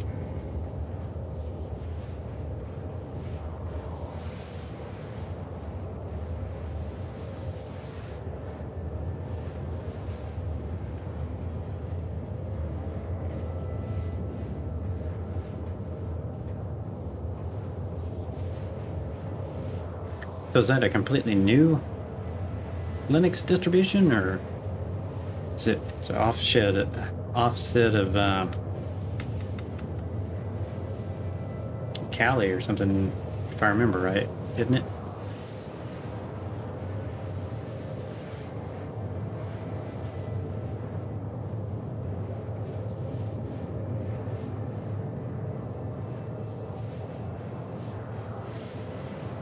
Arch. Okay.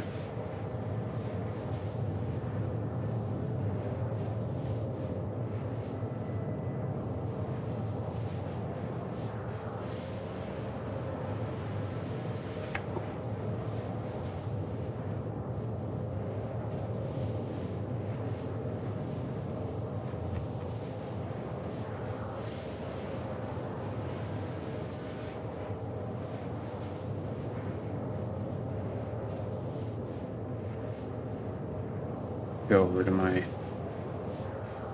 stream real quick.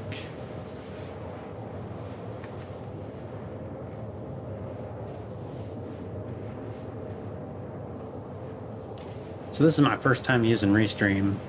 Looks like it's working okay, at least on Twitch. It will actually stream to Twitter, but I don't know if it does like the phone, like if it's a portrait or a landscape. Not sure.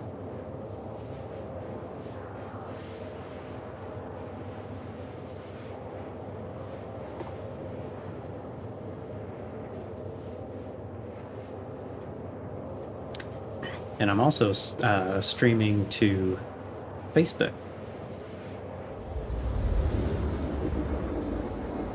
for the first time under a gaming channel called Jammer 550. So I figured, hey, why not, right? You can stream to Instagram as well, but I think it kind of cuts the sides of the screen off and just gives like the normal phone view, which I don't know if that'd be really super compelling for people watching Star Citizen.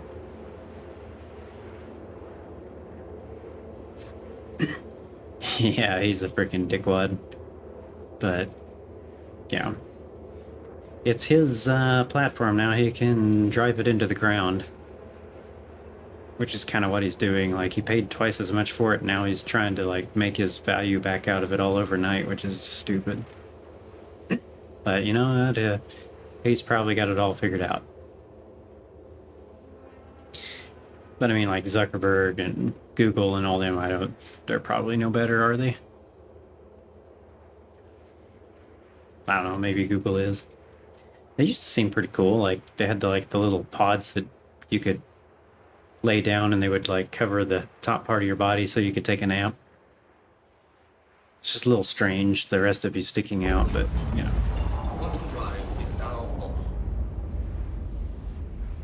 But tonight's the last time I can stream for a while, so I figured I better get on here and try this stuff out. So I'll be out of town. Well, I'll be at work the next 3 nights, and then I'll be out of town for like a week and a half, so.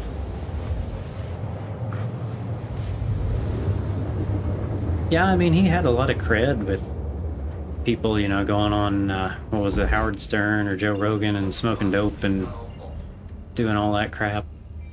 It's not really busy. I'm just Thanksgiving holiday, going out to the farm. Spend time with the family. Quantum drive is now on. It's funny, it seems like the laptop is actually quicker. Like it gets done with the rotation before, and it's on wireless network. And the main computer is on the wired network. I'm not exactly sure what the difference is. I wonder if I could actually put some delay in the laptop stream so that it synced up a little bit better. Yeah. No, that's the 2070 Super. Okay. I wasn't paying attention. Where's this guy at? Hey, not terrible. 26 kilometers.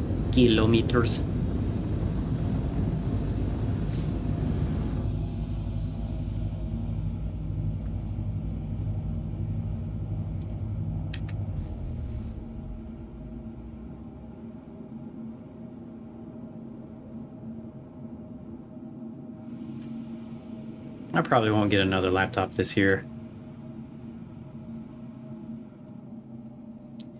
Not exactly sure what I would want. Wasn't super happy about the HP. I mean, it was a little cheaper than the rest, but then I kind of figured out why is because, yeah, they didn't use the good memory, low latency memory, and there wasn't really any way to upgrade that. It still kind of tickles me when the second computer, the laptop, puts the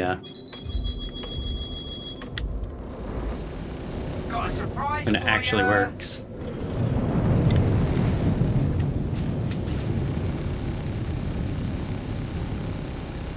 Enemy down.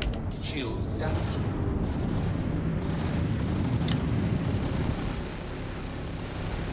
Enemy down.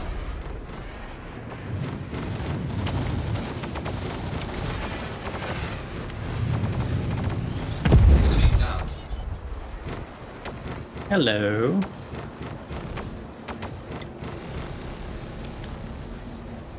Come on, pick it up. There he is. Enemy down. sometimes it doesn't want to, like I'm using the target under reticle. It doesn't really want to pick it up. Okay. Because they have to be pretty close to under the reticle for it to actually work. So I'm trying to time it.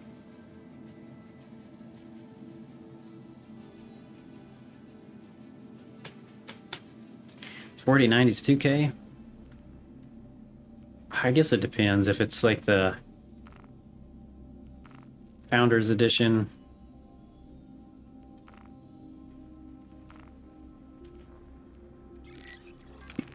And this one's at yellow. So all the way over at Crusader.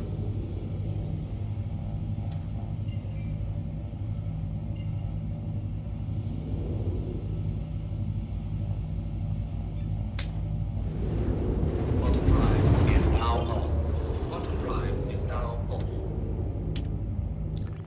I probably don't have enough to get there.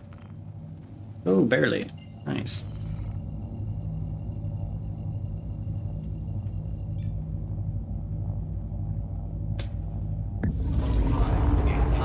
I think that's about as high as I can go with the HRTs right now. I haven't ground reputation, so. No, the FE is not available? Hmm.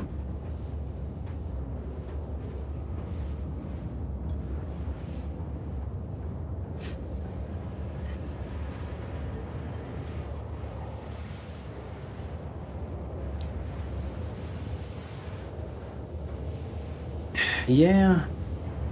You mean like the third-party retailers, or you think it's going to go above like retail of? I imagine that retail is right at 1,000 there as well, right? For the XTX.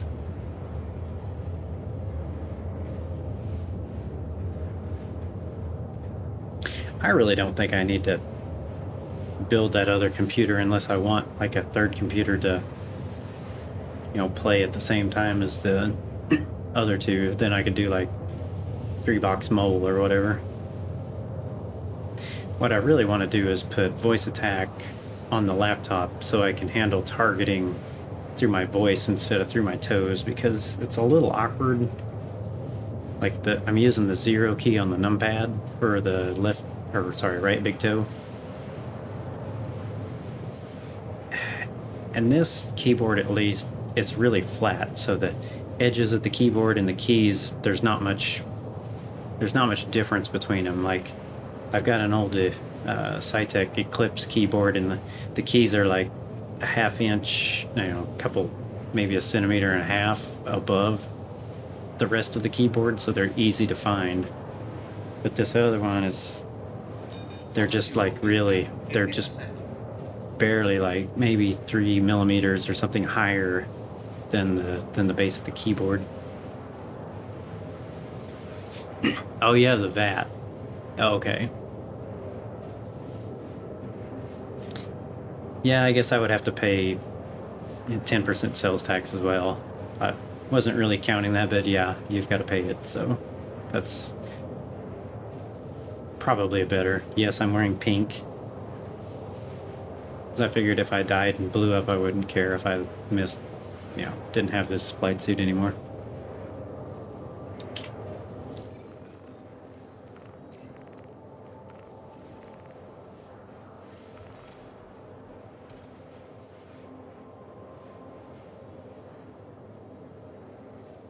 Okay.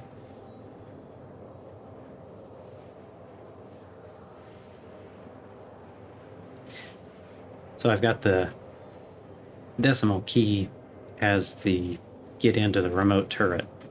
So I'm really glad Lux told me about that, because I didn't think there was any way to do it, but God, that makes it so much easier.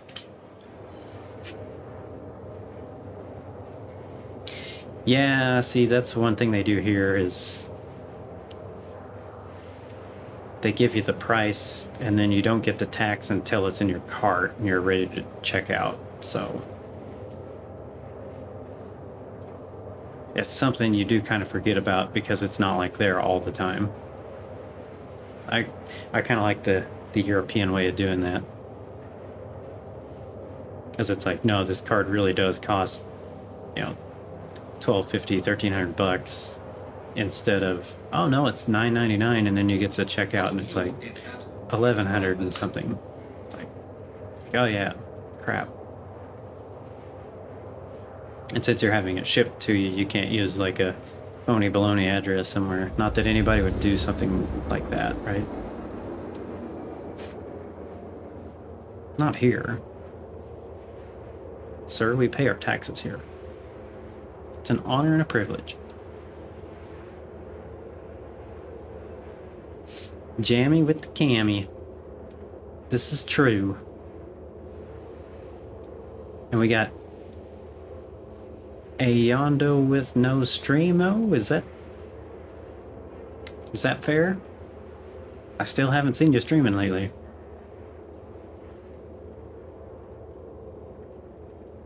Bah.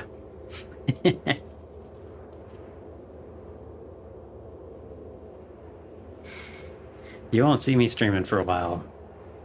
I need to get some lights too and kind of put them off to the side just a little bit facing towards me so that it, like, it's just too dark in here. The green screen just barely works because there's just not enough light in here at night. So my hair kind of screws with it. The little lights and all that stuff, they kind of screw with it. I need to get like some anti-glare stuff on my glasses, you know. Yeah, you have to have consistent lighting, right? So you can see how much my face changed because now there's like a bright planet in front of me. Like before it was like maybe the color is kind of drained out of me, but now since there's a lot more light, it's like, oh, and yeah, then there's like tons of glare. It is what it is, right? It's not really bad, it's just something you struggle with because, you know, cameras, they see so many colors now that it's hard to match them.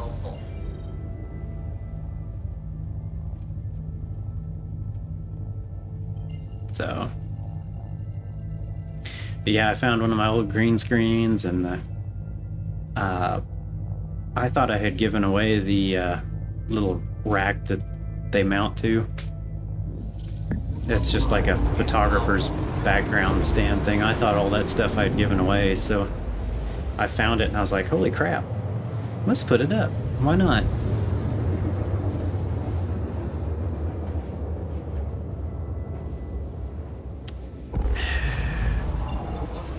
Yeah, I don't think it's going to help all that much since there's kind of some... It might help a little bit. Well, that's helping because I'm not looking at the planet anymore. But if I were to keep that like in frame, like you can still see the reflection even though it's kind of off to the side. So it's kind of a mix. You almost need the camera off to a little bit of an angle that doesn't intercept any of the other screens, right? The reflection doesn't ray cast back onto it. But it's they make anti-glare and stuff like that, and that's probably what I really need. I've seen let's see, who was it? Pigtails and her husband, she wears glasses on the stream all the time, and she doesn't have the glare like that. Every once in a while, maybe just a little bit, but not like I get it.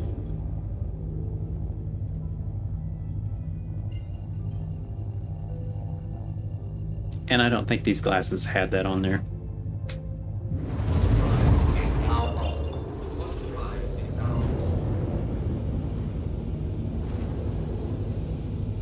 Watch me accidentally go get in a PvP fight. My feet will be going crazy. Kind of like playing the drums. You gotta do the heel toe.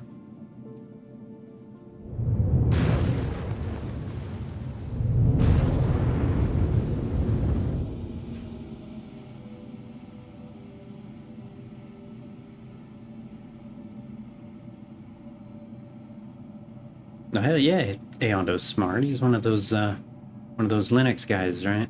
They have to be smart because like nothing works on Linux natively.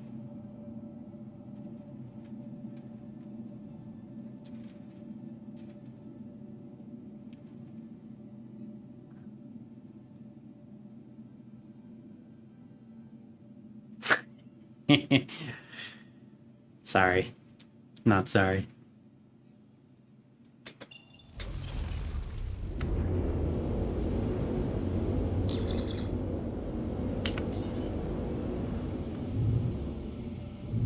Alright. Forgot to do that last time.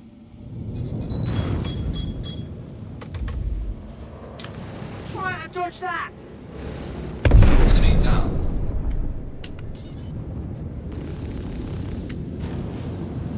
Man, still carrying some speed here.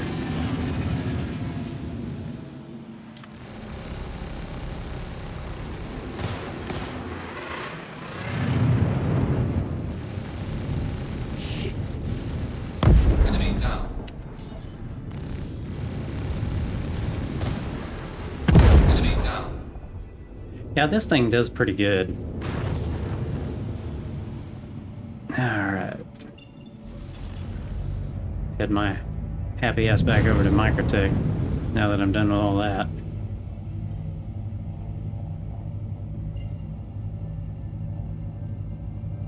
But first I'll have to gas up. Auto drive is now on. Auto drive is now off.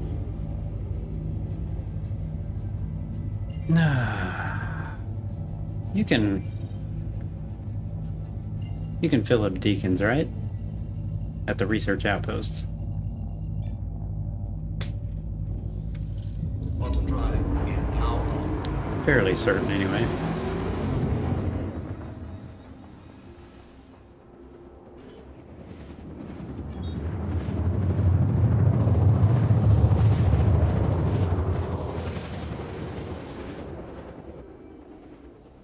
At least you're supposed to be able to. Oh, there you go. I ran off my only viewer. Auto drive is now off. Talking shit on Linux.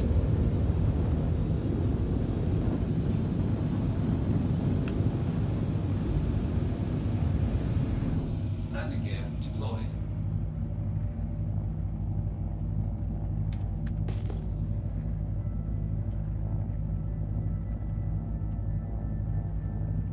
Yeah. Got some minables out here. Maybe it should have been mining night. Oh. Still here, huh? Well, I'll have to try again.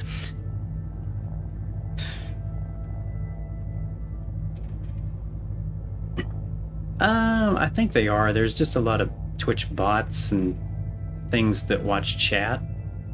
And they're not actually viewers, they're not watching the stream, they're just like in the chat.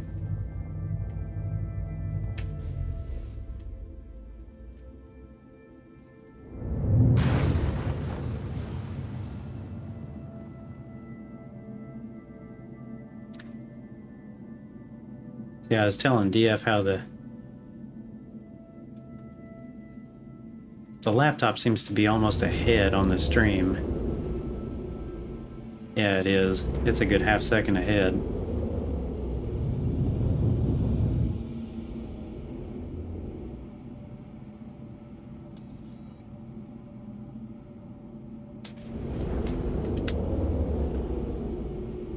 Whoa, Nelly.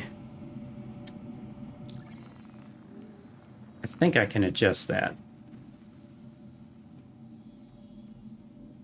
I can't do anything here.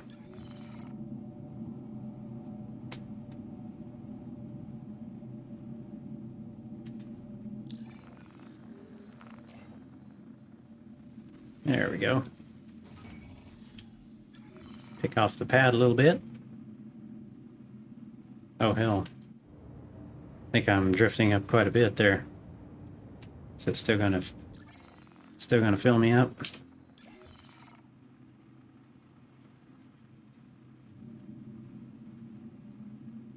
Come on, fill. Give me the fuel. I think I screwed it up.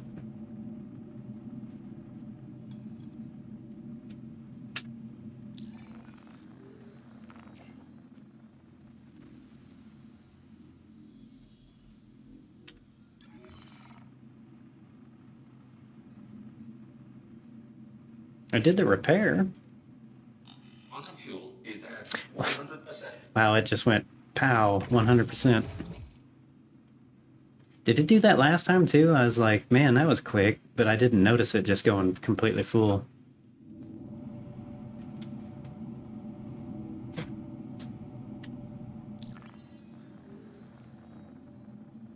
Let's see.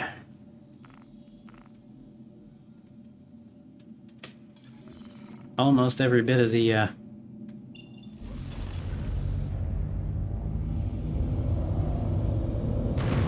fuel to have to fuel up as soon as I get there. No, I haven't upgraded phones yet, but I did find out that you can sign in on Authy on multiple devices, so changing all that authenticator crap over is literally like a 2-second process. You just sign into your Authy account on the other device and it automatically like puts whatever the database is or whatnot.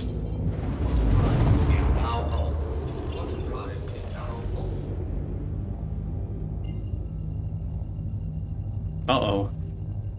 There's a blue ship here. Are they gonna try me?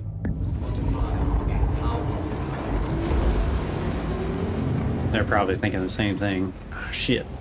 Probably some pirate.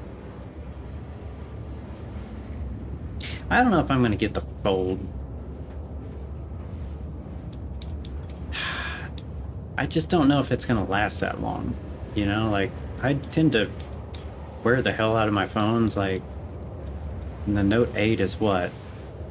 4 or 5 years old now? I think I bought it on Thanksgiving weekend, like, at least 4 years ago. So, I don't know if I really trust the folds that much. But then the only thing is like a S20 or something along those lines, which isn't, or 22, I think. They'll come out with a 23 just like the week that I upgrade mine.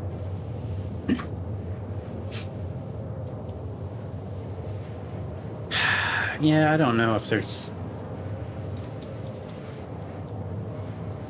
I think there is like a... I don't know if it's real 5G or if it's pseudo 5G still, but like my note says that it has 5G on it at times, and it's like, no, you don't. Like, you don't have the right receiver in here for 5G. It might be like a better than 4G, but there's no way that it's a 5. Yeah, I'm sure it does, but like, I don't know. I just have to go sit and play with one and just see what I like. And if I like the, because you said there's a spot between the two screens, right? Like, it's not like one continuous screen.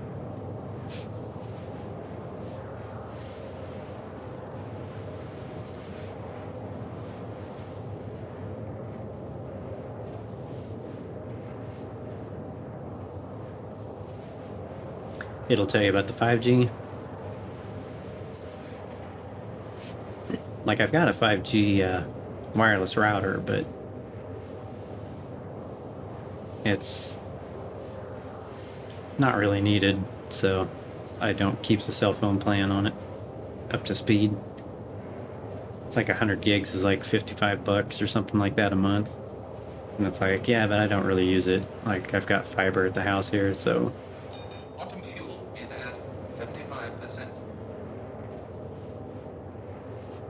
Yeah, I remember you saying you don't really notice it once you get used to it, but I guess it probably depends on the person. I'd just have to go sit down with one. I'm sure someplace like Best Buy or something like that will have them out on display. I can go look at them like next week when I'm in Wichita.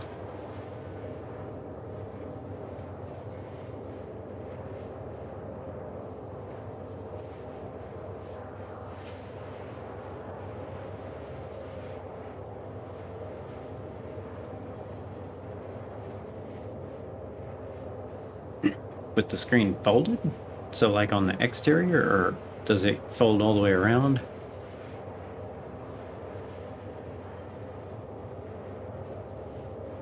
Oh, okay, so you've got it kind of, you know, like this, I guess.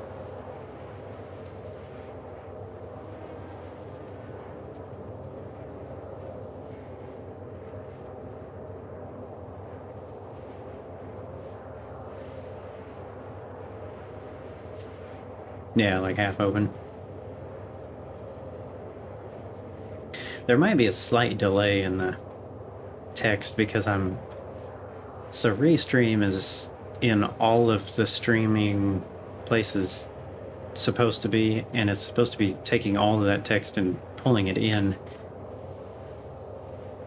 And it's like a little widget that sets in OBS Studio, so it's actually pretty cool. Like, it integrates itself into OBS, so I've got like the stream preview, and then right next to it is the chat.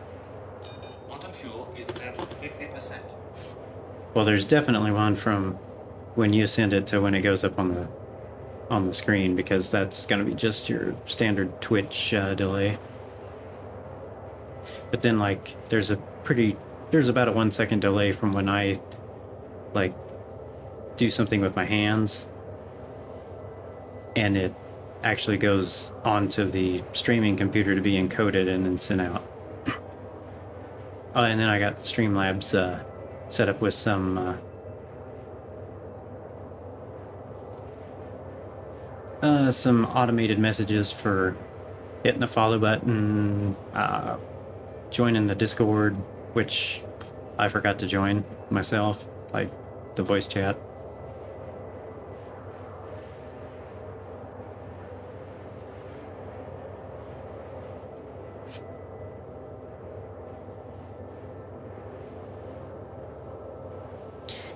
And since I'm going through Restream, it probably goes to Restream and then gets transcoded and then sent to Twitch. So there might be about 10 or 15 seconds or something like that. I don't know.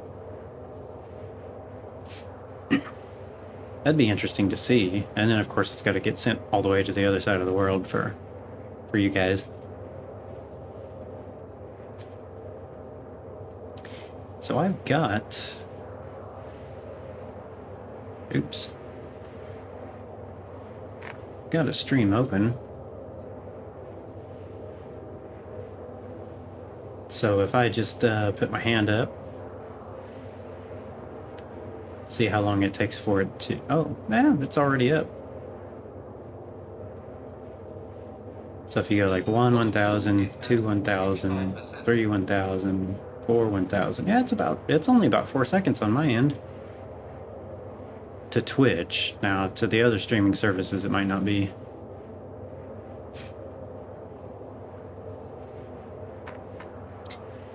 Yeah, I gotta go to work later tonight, and I'm like, I hope it's a slow weekend. I need one. It's been...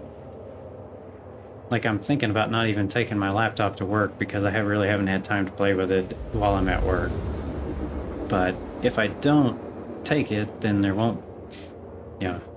it'll be really slow, and then I'll be sitting there all night thinking, man, I wish I had something to do. So, 6 of one, half dozen of the other, right?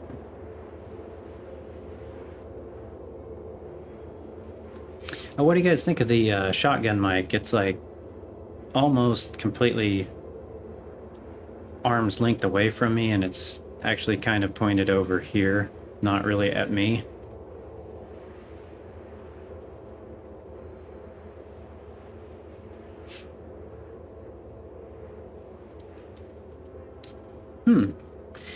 Yeah, I've noticed there's a lot of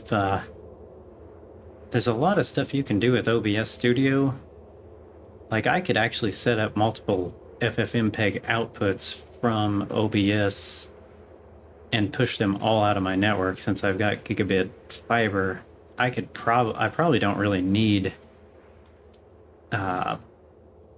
Restream. I could probably just use Streamlabs can aggregate all that chat and do that as well. It's a shotgun microphone. That's what they call it because it looks kind of like the barrel of a shotgun. It's got like little slits up the side of it and like a little open spot. It's what they use on like TV broadcasts and stuff like that when you see the guy holding the bar with it has like the mic with the banana looking thing on the end of it. Sometimes it's got like a Fergie sock on the end of it. Sometimes it's got like a foam thing on it. But it's a Sennheiser MK 600 or something like that. I don't remember. I've had it for a long time.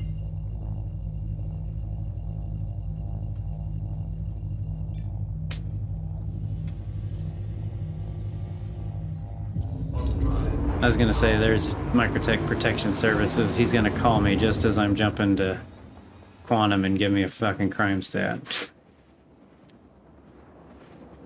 But he didn't have time. Of course, it still says there's a restock in process on my heads up here. I'm not 100% sure about that.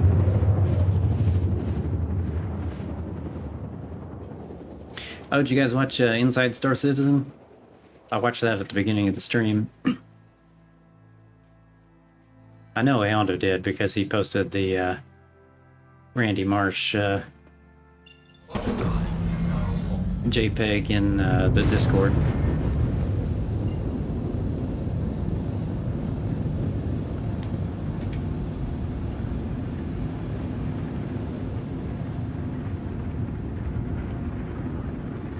Hello, and thank you for contacting EDL Landing Assist. Hello. Yeah. Man, some of the interior, the 600 Touring actually looks better than the 890, like a lot better than the 890. Hard not to watch, yeah. I mean, it's not a terrible ship the way it's set up, and it doesn't sound like they're going to be getting to it anytime soon, which is fair, right? I mean, it works. So you probably don't need to do it right now.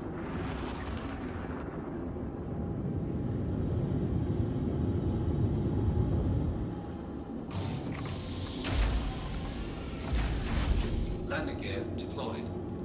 Landing gear.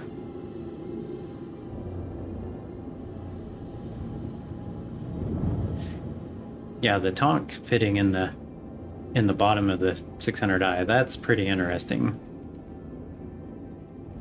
Like, not 100% sure why you would need that, but it's kind of cool that you can have that.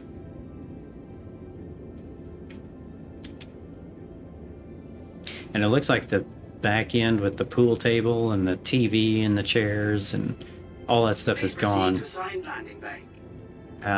They said that there was a kitchen for the passengers in the Touring,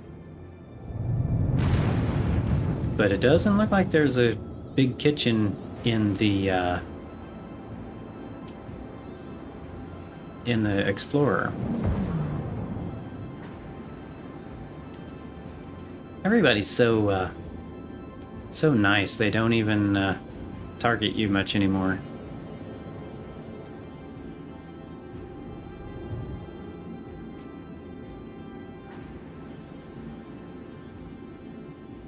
So considerate.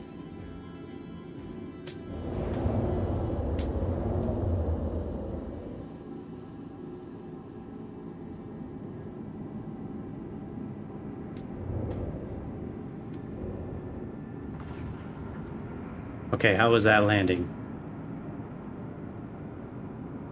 I'm pretty damn close to dead center.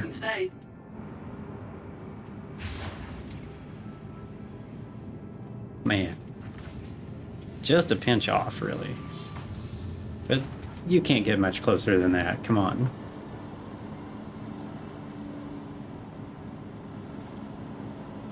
Smooth.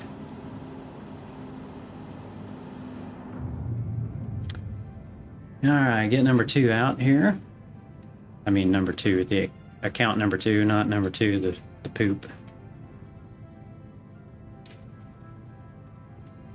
So he pauses right there every time. Like he's just getting out, like the game's like transitioning him from the ship to the planet.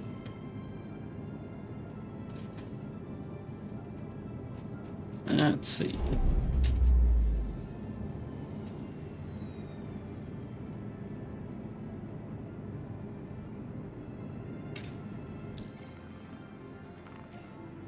Oh, it's gonna let me fuel up. Yeah, let's do that so I don't have to do it next time.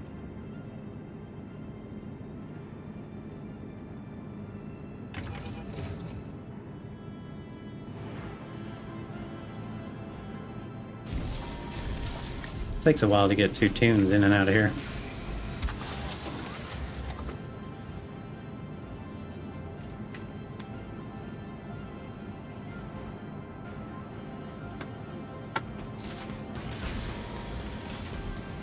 It's a mean machine. Wish I could take the Corsair out, because that would be kind of fun, but you know, not going to be any fun tonight.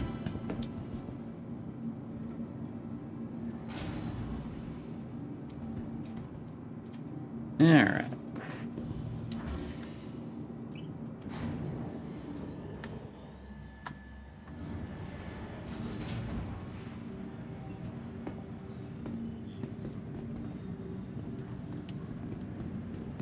Microtech. The Empire's Welcome leader in cutting to the edge ASOP technologies, vehicle retrieval where system. creative innovation. I mean, look how many of my ships are missing. Like, the Vandal side should be right here, it's not. Like the 890 is missing, 2 600Is are missing, 2 300s are missing, like 2 100 series are missing. Only one of the razors, so 2 of those are missing. It's like, From the best in shopping, come on. dining, and entertainment. Of course, the Corsair is missing because, you know, you'd like to try it out. So, yeah. Can't have that. Alright. Remember, your I'm belongings gonna belong take to him to you. get something to eat Keep a careful watch on all personal items. and put him up.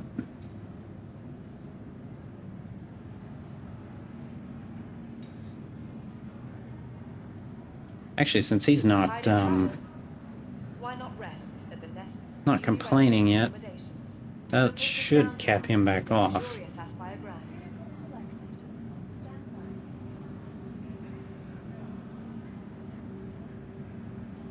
Man, that's taking a while to drink. Remember, your belongings belong to you. Yeah, I reset the account. That was like the first thing everybody was like, oh, you need to reset your account. It's like, oh, okay, well, makes sense. I need to reset it anyways because my 890 was in a state of confusion, I guess. Like I 30K'd when I was docking and it got into that state where it wasn't destroyed, but you couldn't spawn it.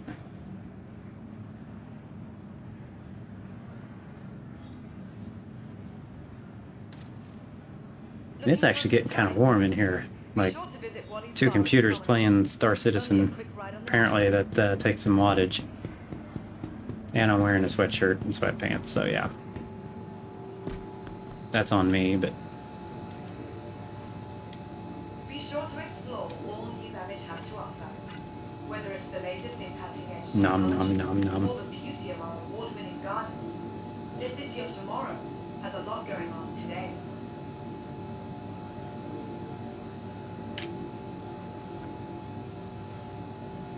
Switch scenes and get rid of that.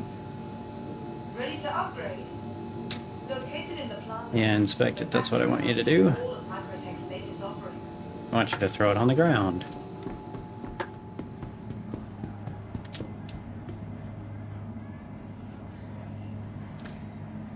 Okay, so don't look. Where did this come from? A Falston jumpsuit? Is that some sort of subgear? I have never seen this before. I mean, I've never seen this before. Maybe I was supposed to have it, and the account reset made it appear? I don't know. Man, some of this stuff I'm kind of wondering if... No, that's not what I wanted.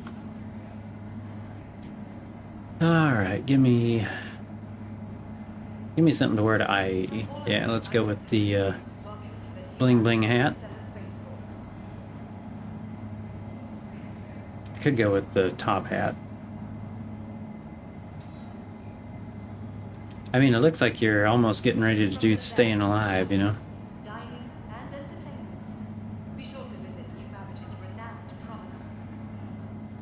Can you put a shirt on under it, I wonder? Oh, okay. It doesn't look quite as trashy with a shirt on underneath of it. Remember, your belongings belong to you. Keep a careful watch on all personal items. Probably can't put a jacket on with it though, right? No. Okay. Pressing my luck here. Yeah, let's put on some shoes. Gotta play Barbie doll, right?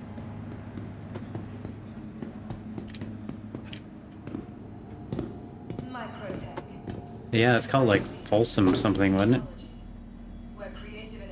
Falston. Oop. Falston. I'm not exactly sure. Not sure what that was. You know, if you're in an airport, you find somebody else's luggage that's unattended, you just run the fuck the other way, right?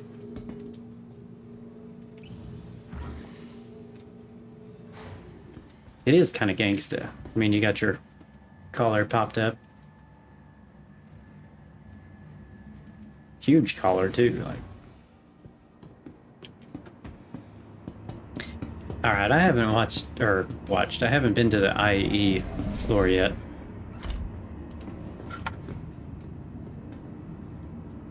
It's funny how the bottom of his dress was kind of poofed out. Careful, doors are now closing. What do they call that? A slip when that girls put underneath their dress that makes it kind of flare out like that. Or maybe it was a what's the dinosaur that does that when it feels threatened, or when it's getting ready to threaten you, whatever it is. Ah.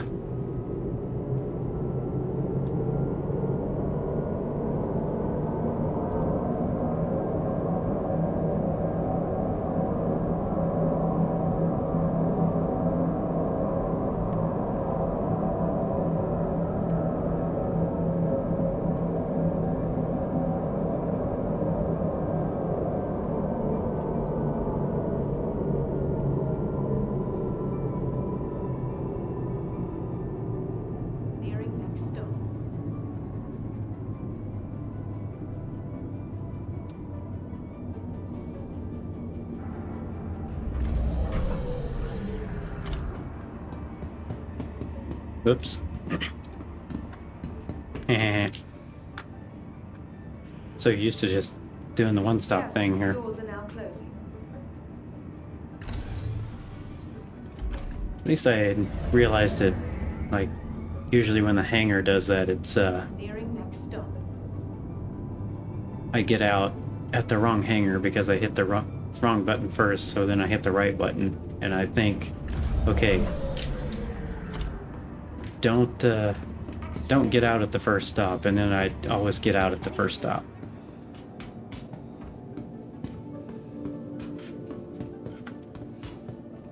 So the red does give it quite a bit different feel. And I know they said we did more than just change the colors, but I mean, what else did they do? Did they redo some of these?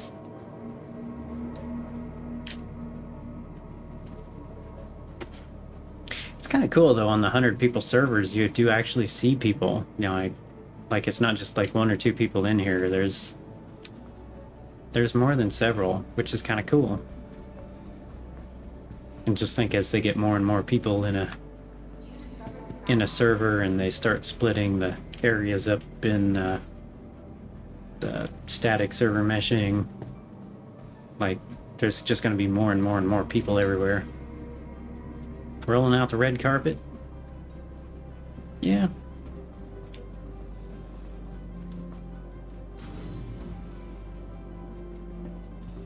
Yeah. I was going to say, of course, they're not going to actually have anything,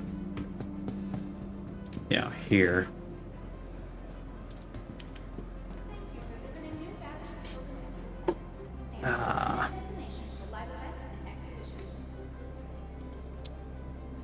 Well, shoot.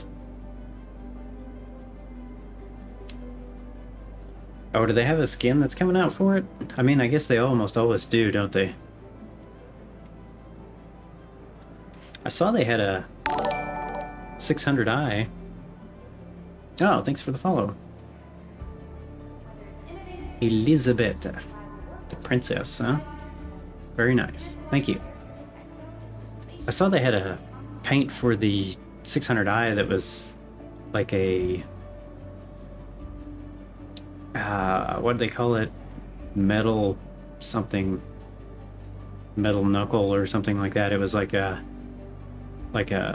brushed steel looking or something. Like, it looked really good though from a distance. Who knows what it looks like close up.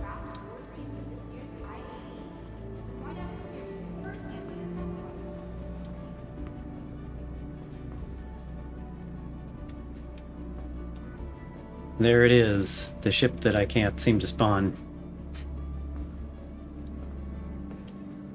Awesome. If I was at a convention, that's what I'd be doing too.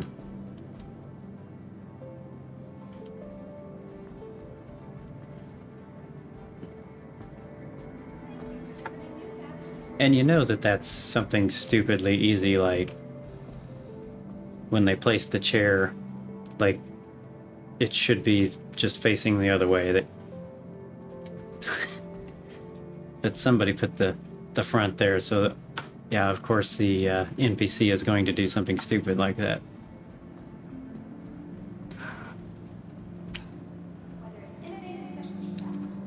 Gonna have to turn in my gamer card here. Like, did they make this where you can't jump it? Oh, well, maybe they did change a few things, right?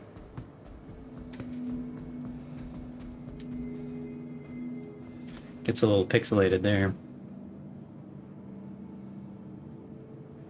Pop up. I see this one they're setting on correctly. What do you mean pop up?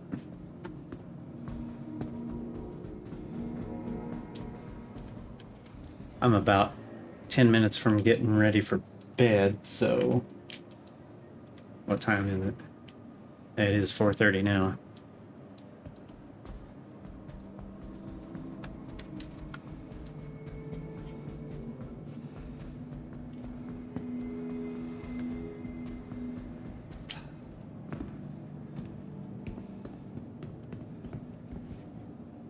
Screwing around back here, I'll eventually find a spot where there's no atmosphere and die.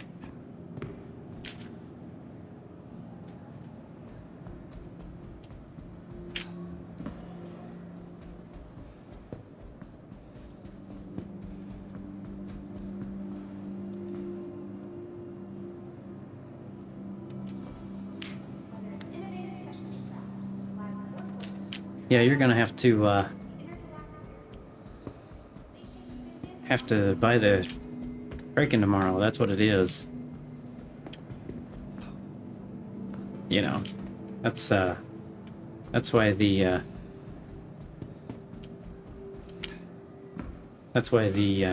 vet didn't charge you a bunch of money, is so that you could spend it on Star Citizen.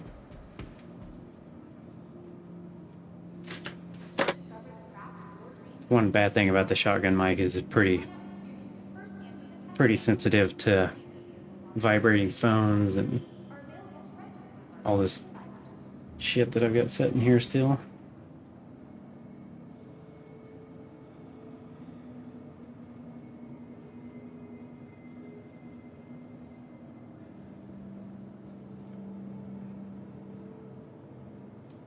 Got you bankrupt? Well, that's what they're for, right?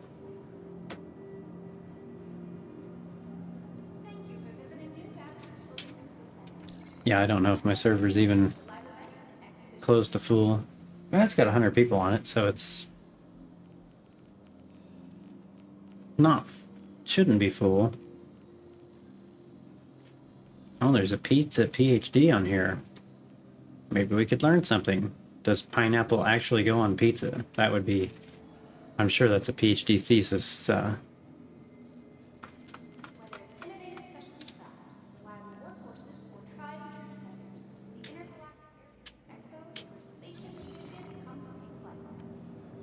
Oh, you got in? Cool.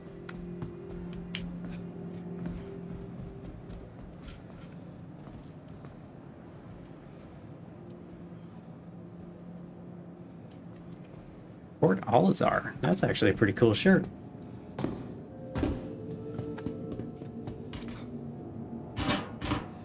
I gotta quit doing that.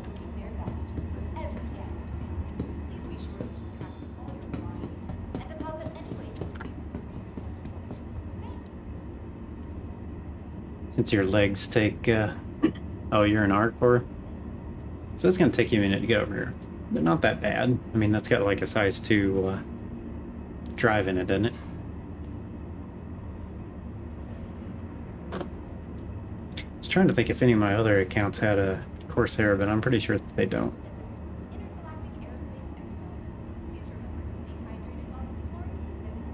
I can't even remember the login for that other one. I know it's one of my email addresses, I just don't remember which one.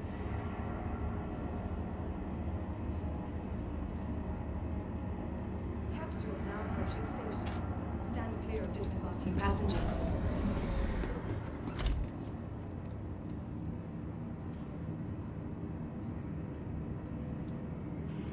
Yeah, if this was like a dark blue or something, it would look like maybe, is it Mike Meyer that had the kind of dark blue gray coveralls.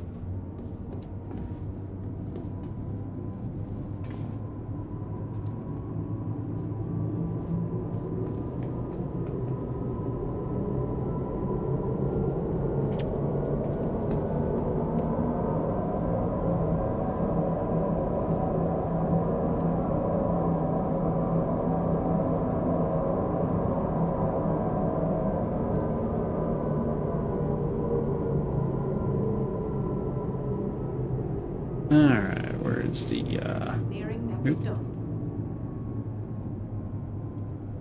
Put some pants on, Demi.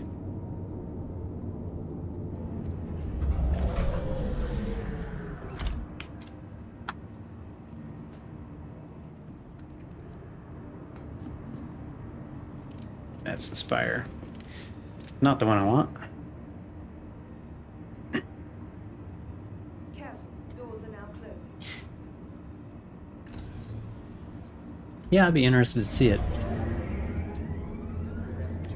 That'd be a good,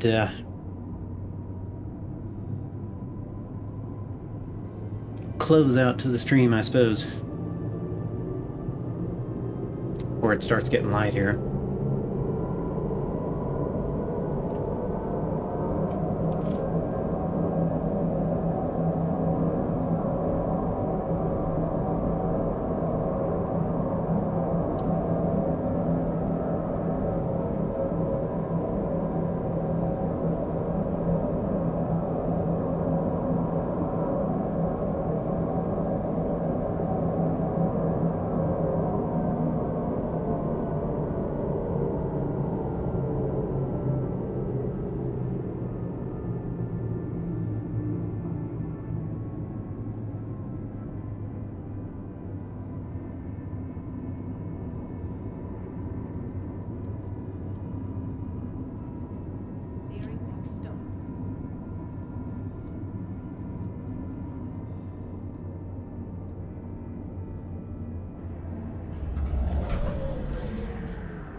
The cat.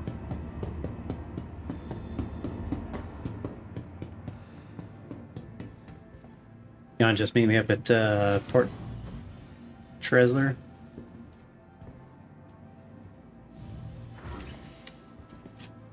PT?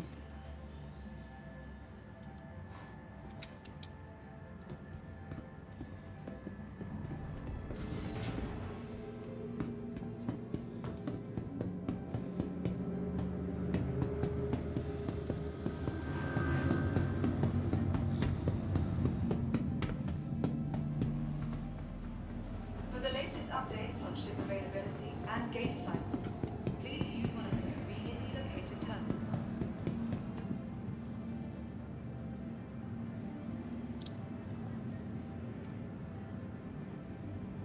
Oh, that's what I should have been From the best walking around like, right? dining and entertainment, be sure to visit New Babbage's renowned promenade.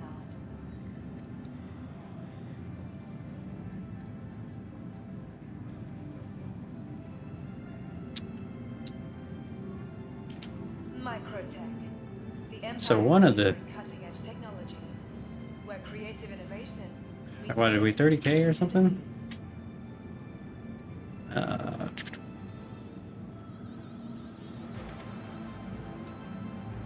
No.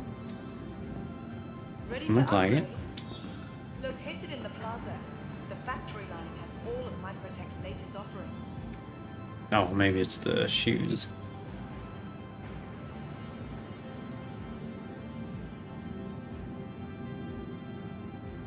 Tired of travel? Why not rest at the newly renovated accommodations, located downtown in the luxurious Aspire grounds. Welcome to the ASOC Vehicle Retrieval System.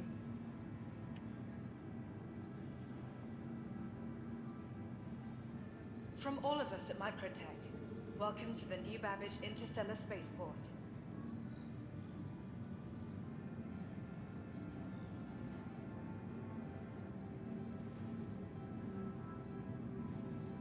Microtech, the Empire's leader in cutting-edge technology, where creative innovation meets innovative creativity. Vehicle select. Yeah, we'll take a Prowler. How's that? Stand by.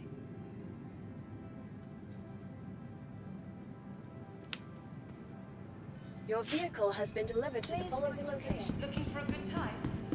Be sure to visit Molly's Bar in Colmar. Only a quick ride of petrol.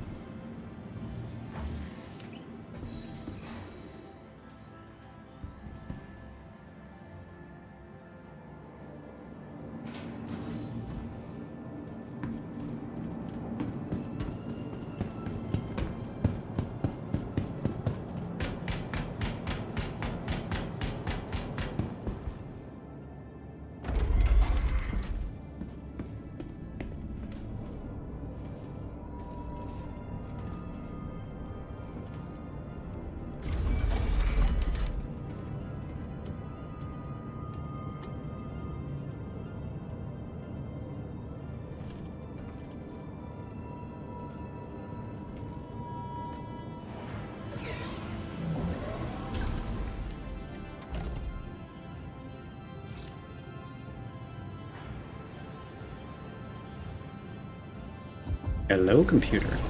There we go.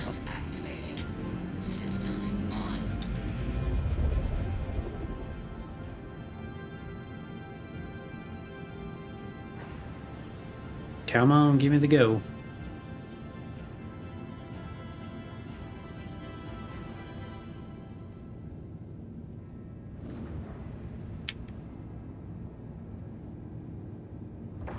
You are clear to launch.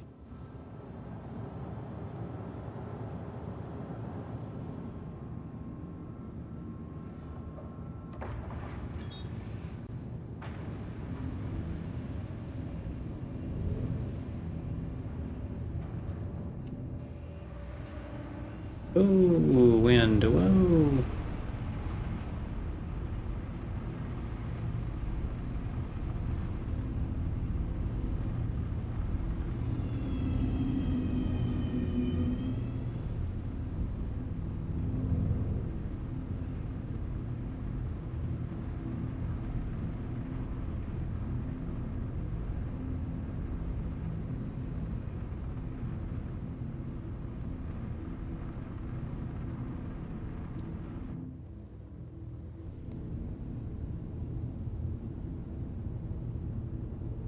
Man, there is like something wrong with this ship. Thank you, and please visit again.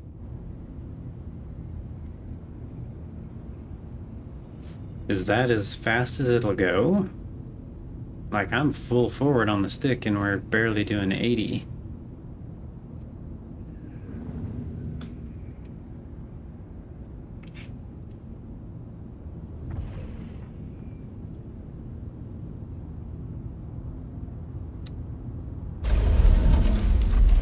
Landing gear up.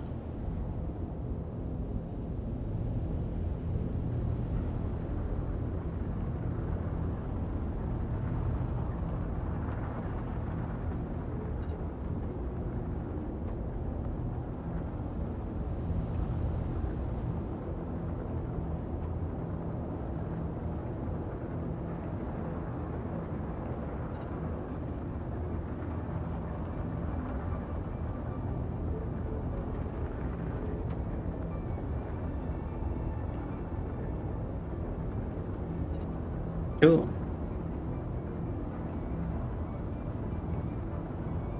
I guess the problem was the landing gear was down, and it won't come out of VTOL with the landing gear down? I don't know. It said it was coming out of it, but the animation never changed.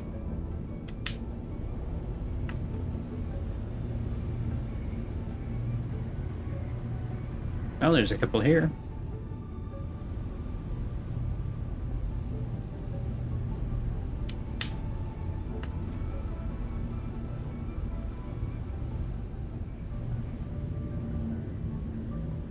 And a retaliator. Thank you, and please visit again.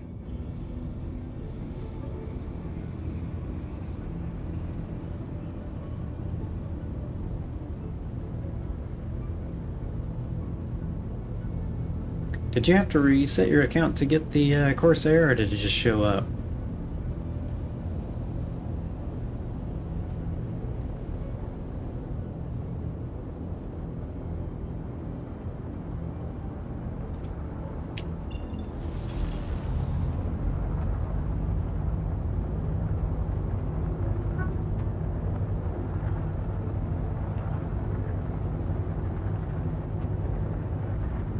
Hmm.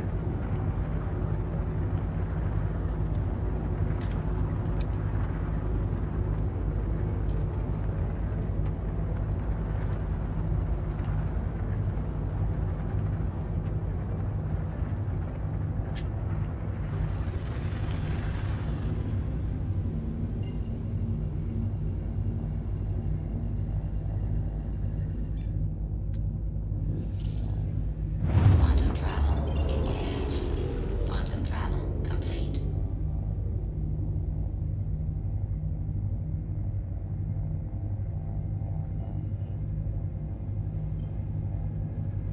Holy shit. The hell was all that?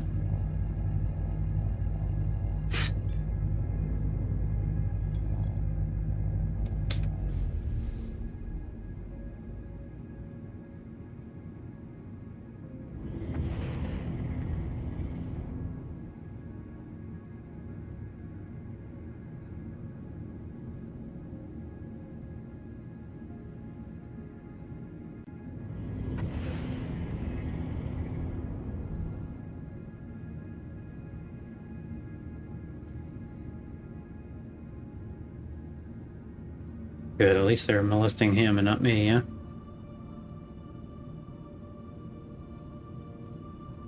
Is it the stock quantum drive?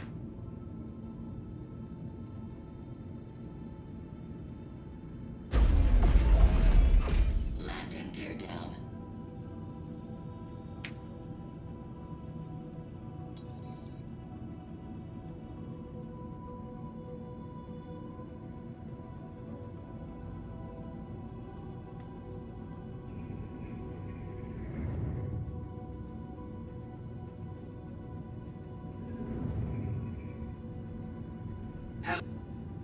Has the free fly started? Because the servers are kind of acting like shit.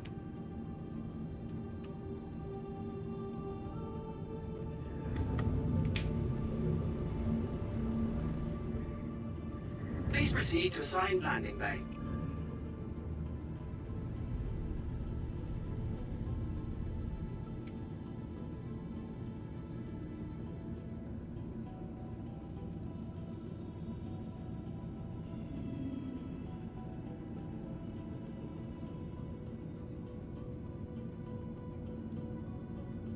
Not yet. Oh, they must just be getting ready for it.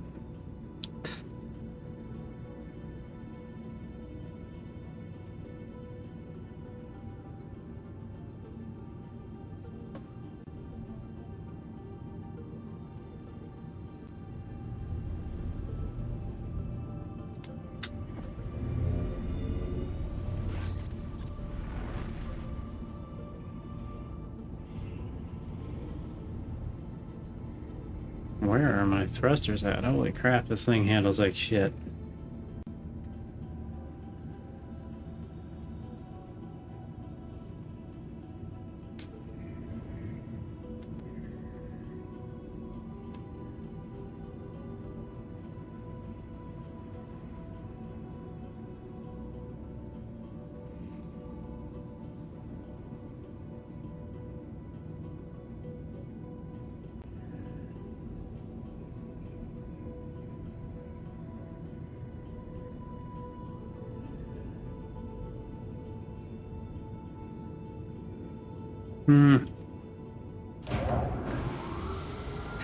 Not terrible, but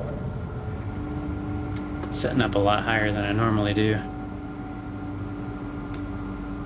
So I touched down a little early. Oh well. Not something I fly all that often. Because it handles terrible.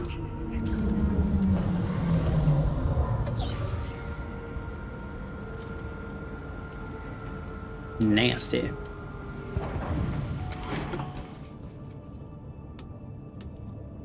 The Starfield cockpit? Actually, from the cutter videos, it looks like the cutter cockpit is all very reminiscent of the Corsair.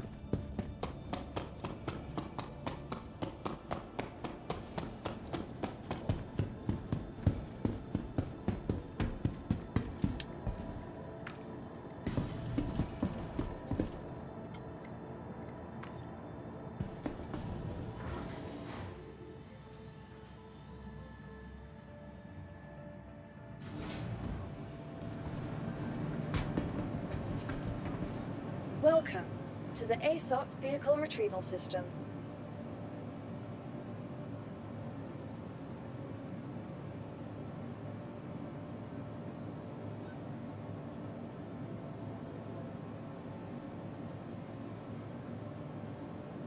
Please visit us again. Goodbye.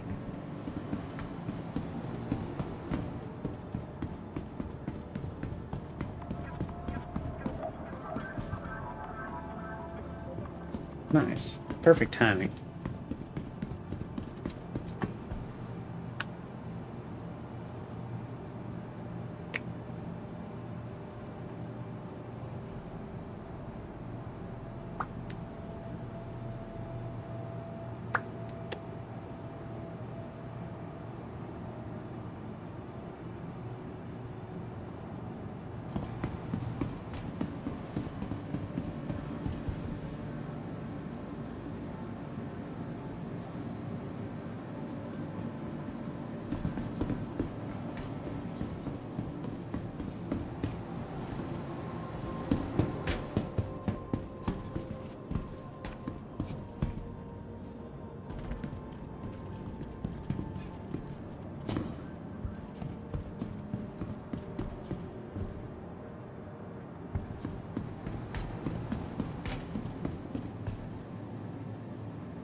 Oh,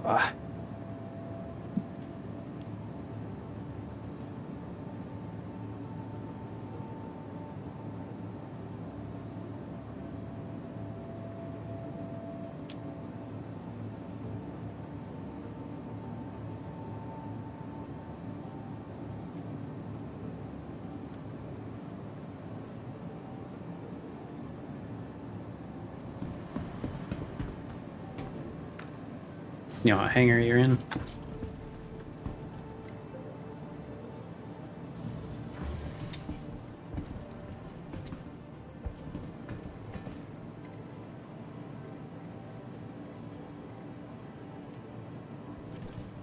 Or you might be out on a pad, I don't know.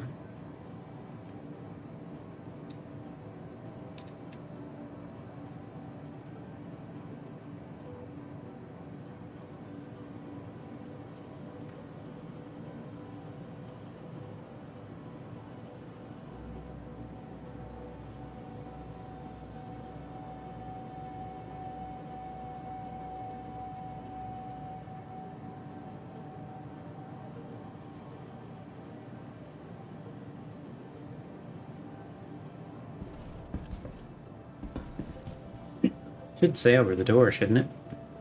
Or the walkway. Yeah, it may not.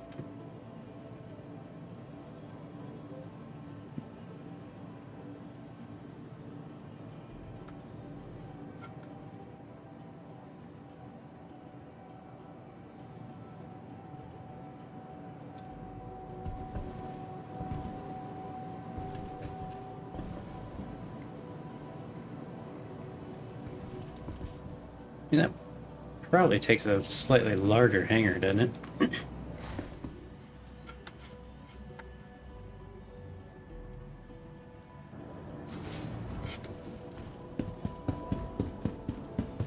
There we are.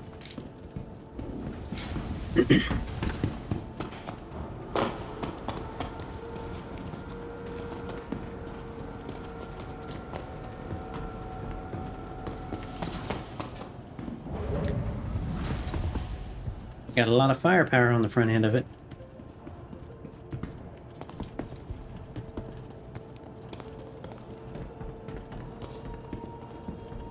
Got kind of that light silver and light gray. That's not a bad paint job, really, for stock.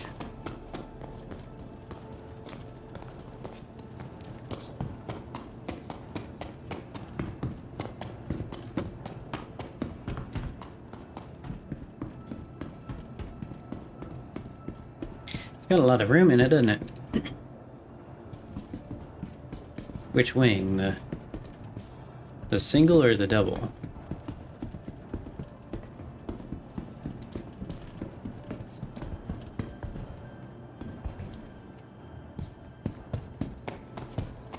Well, I mean, it's got like all the weapons on one, right?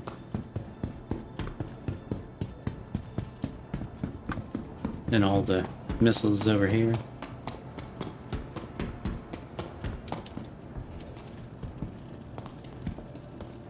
I guess it's got one over here.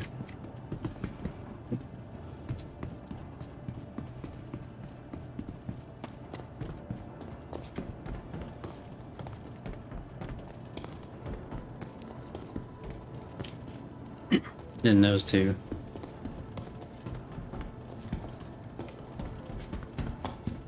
So that's the 4 and that's the 2. So is that one a remote turret?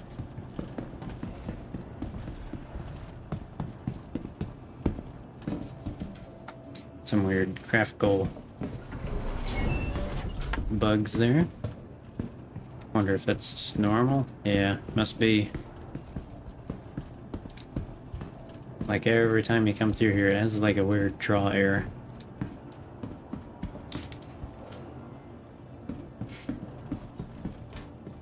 Staircase.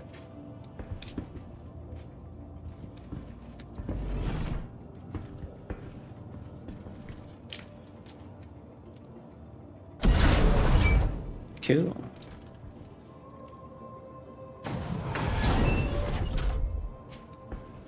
Oops.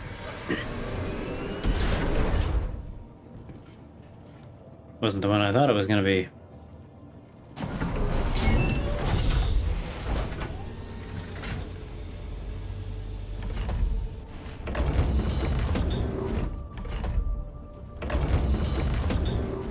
Got some suits. Got some EVA. Some weapons. Okay, so it doesn't have one on each side, it's just that one. Okay. I thought it had one on both sides. Kind of the same dinner table out of the cat. Probably not exactly, but you know.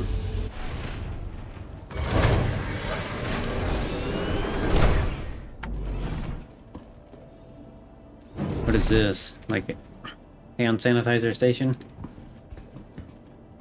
It's a ball washer.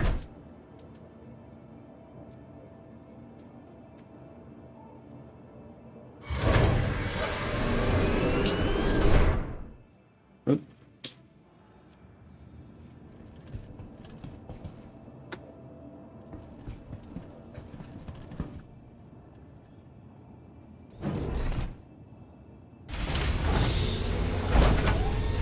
Oh, now that's pretty cool.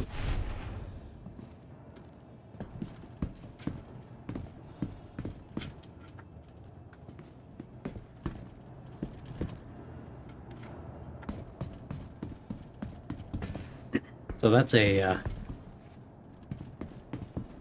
good place to be boarded from as well, huh?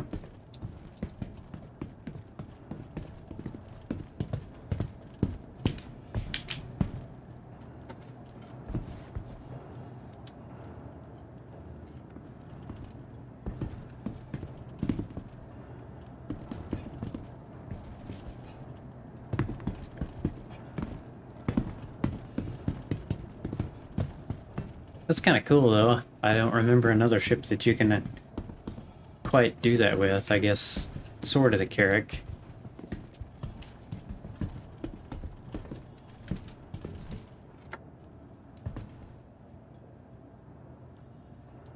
When this is down, I suppose these don't stick up, right?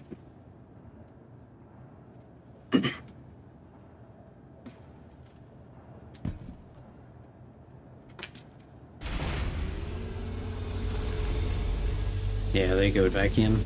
Neat.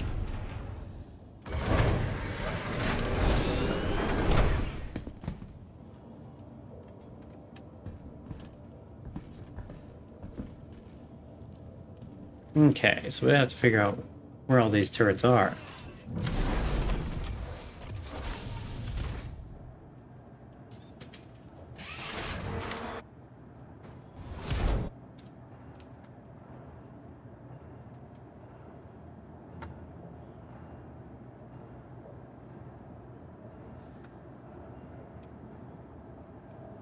So yeah, that's that one.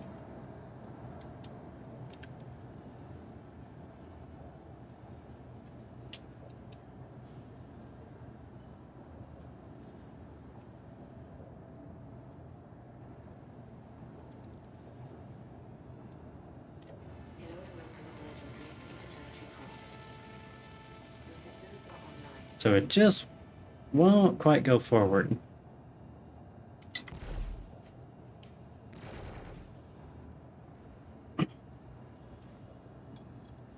I get a crime stat here.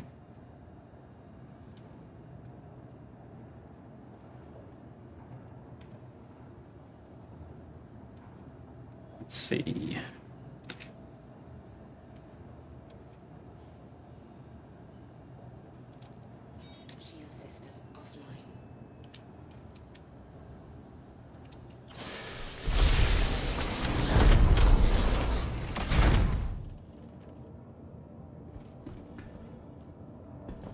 Okay, so that's number 1 turret, number 2 turret.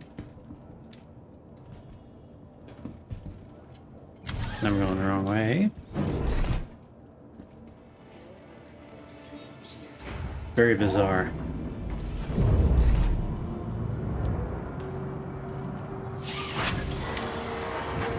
Now, does the co-pilot screw some stuff up on this? It seems like somebody said that when somebody set the co-pilot seat, it kind of took some of the stuff away from the pilot.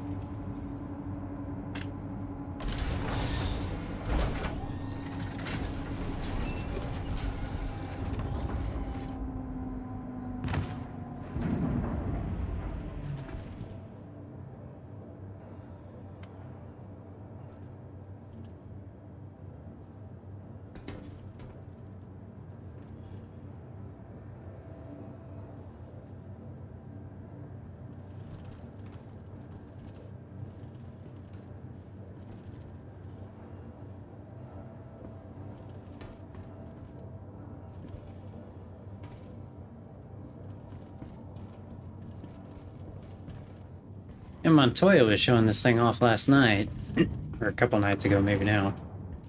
These doors were like super responsive on him.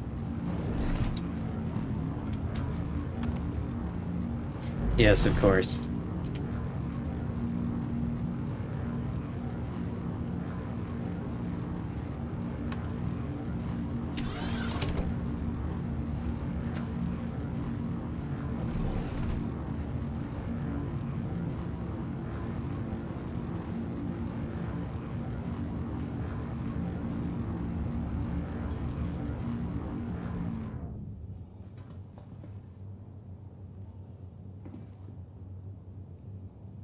Very strange. There's apparently some desync going on. Maybe it's just me. I've been on the server too damn long.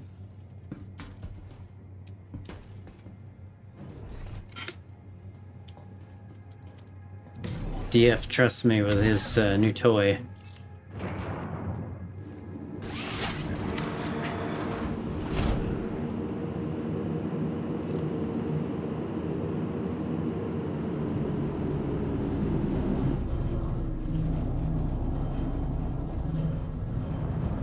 Torque imbalance?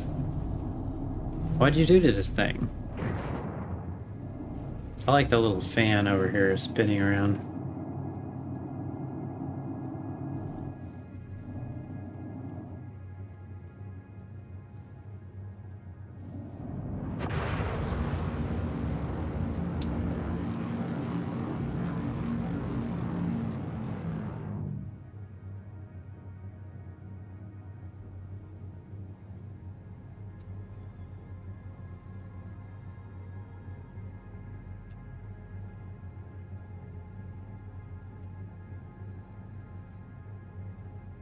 Okay, what is the hotkey for the unfold the wings?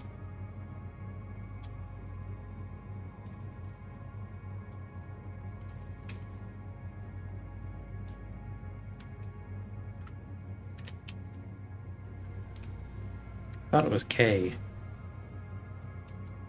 Oh, is it not bound to anything?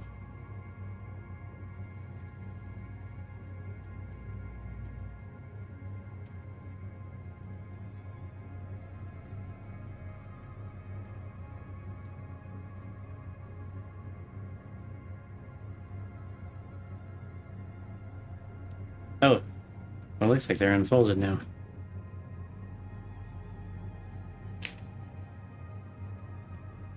So that's VTOL, okay.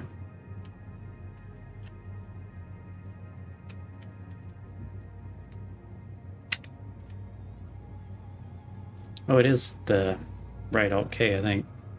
Or, sorry, left alt and K.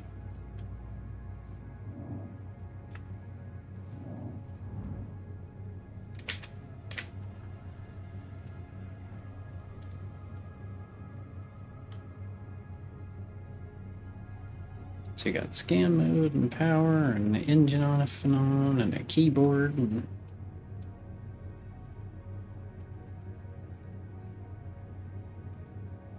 landing gear. Oh, the wings extend and retract right there. Pretty cool.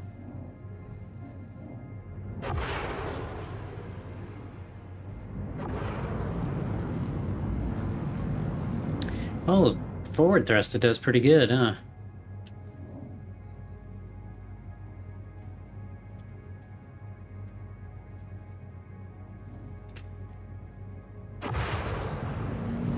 Five Gs, 9 Gs with the thrust.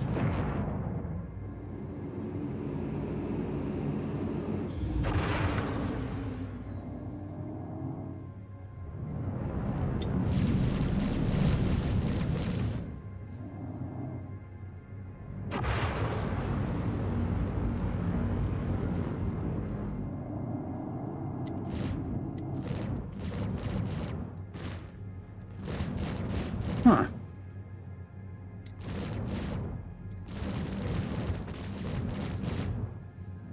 Man, it's got a lot of ammo too, doesn't it?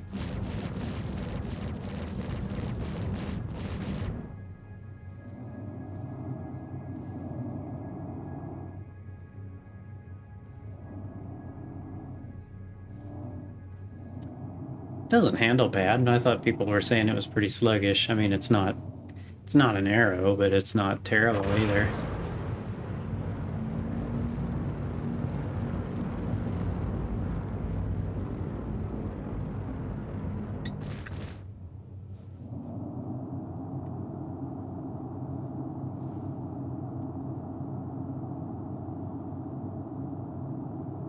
Yeah, its lateral thrusters are not super amazing, I suppose.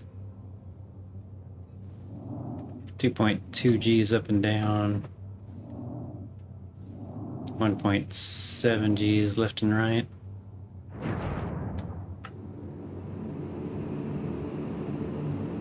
Of course, that's well above SEM, so maybe it's so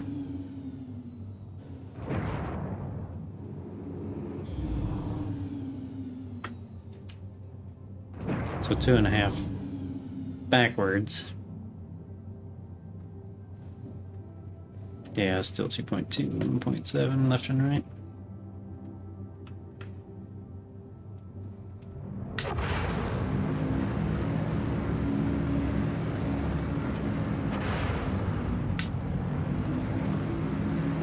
Doesn't seem to have a whole lot of boost either, does it?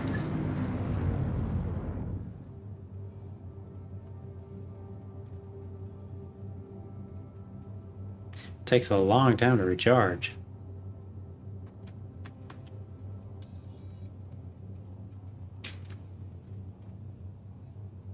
Yeah, for whatever reason.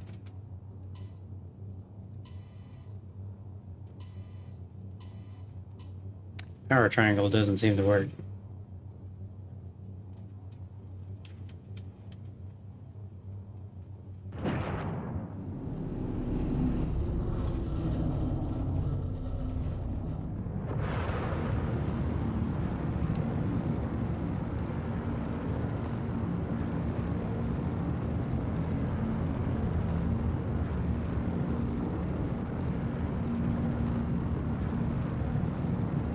She's a whining.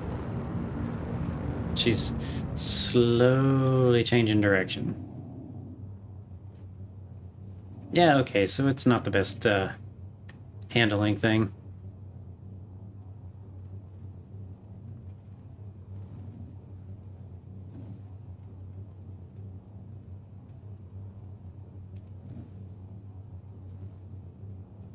But it's definitely not bad. I mean, you knew it wasn't going to handle amazing with that much firepower forward.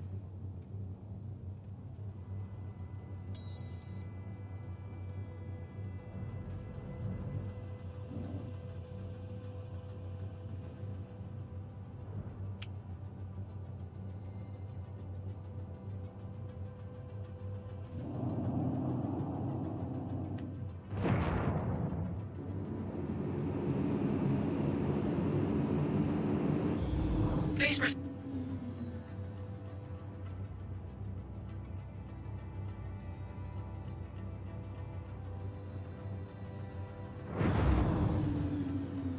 Okay, so if you go to landing gear, then it definitely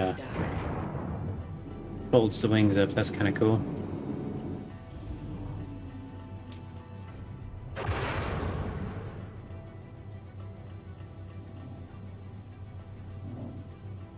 I wonder what a park's like. Please proceed to assigned landing bay.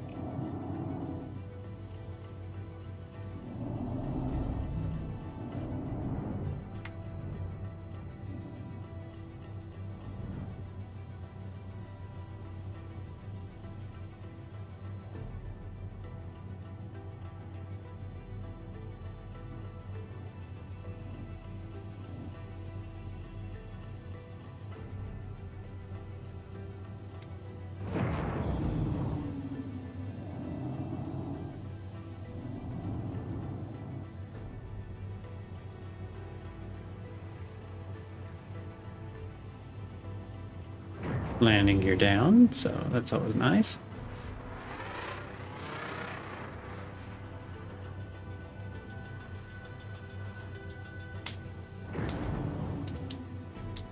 Oh.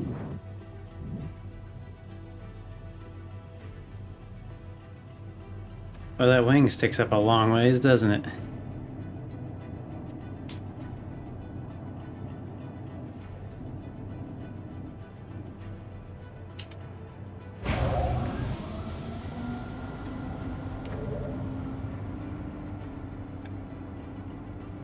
Not bad.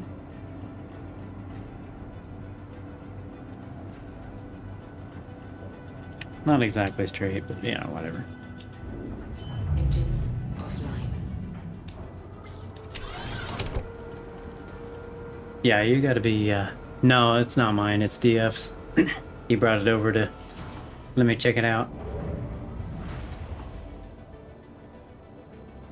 Yeah, I think it's a lot more sluggish than the 400i, but I haven't flown the 400i for a little while.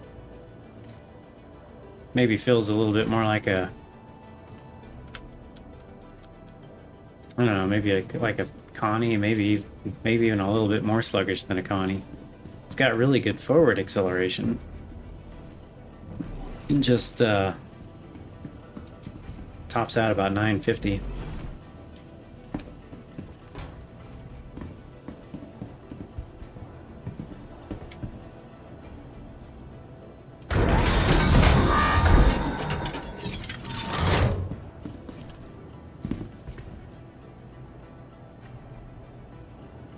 I like the look on this armor, like it's not new by any stretch of the imagination, right? It's like a kind of a worn look. And the asymmetrical shoulders really kind of grow on me just a little bit.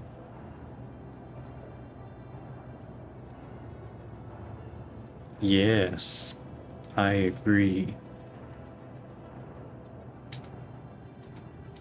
Oh, it's definitely got a lot more firepower than the 400i. For sure.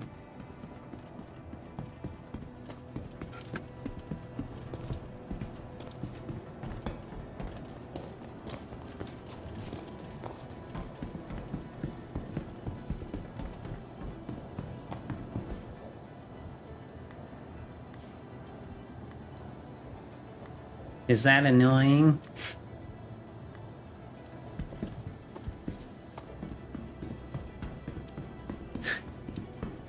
You used to do that when we were kids, just start doing something and... Is it annoying when I do this?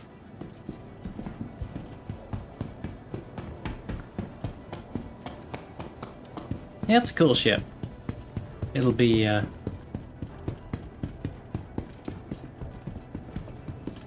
definitely something people will have to get used to having in the verse.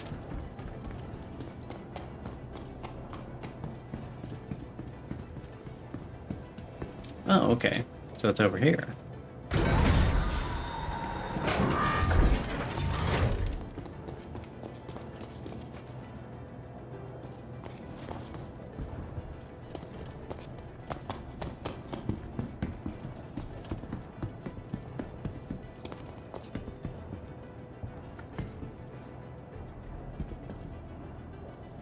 DF already scratching it up.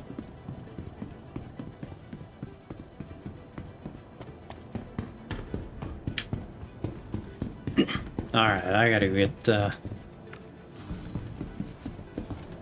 something to eat, and then I gotta get to bed, because it's, yeah,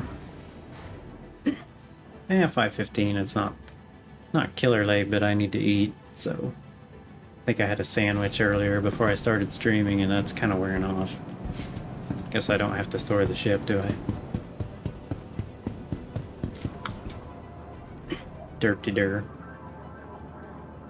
I don't know why I look over here. That's like the streaming computer, but the camera is like right in front of me.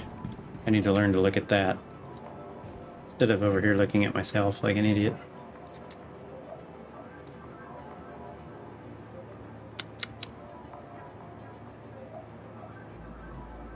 Pips.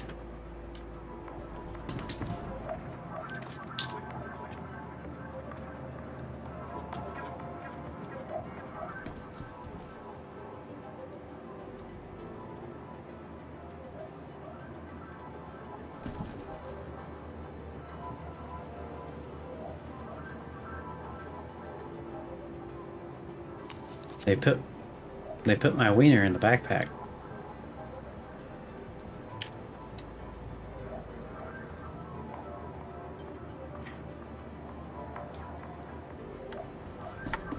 There's 0 wiener left.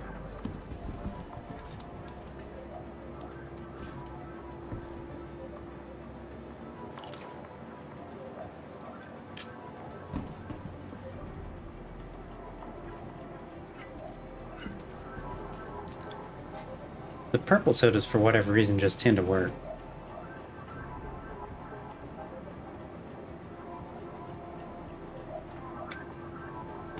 Yeah. No, don't store it. Throw it on the ground like a good person. She's like silently judging me like, no, I didn't see anything. Filthy fucking slob.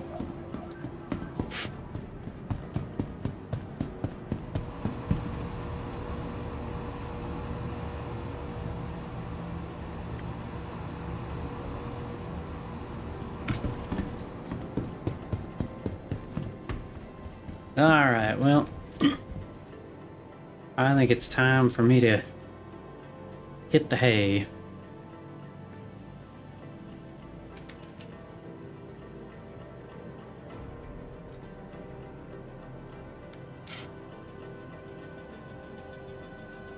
We'll go back over to my intro music, right?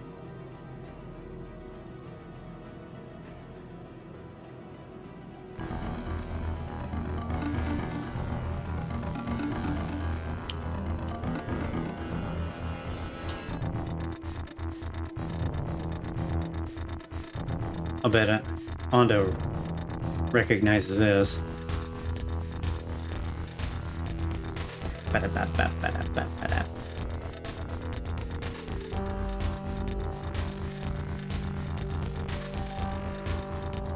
Alright, guys. Yeah, that is Descent. Old music.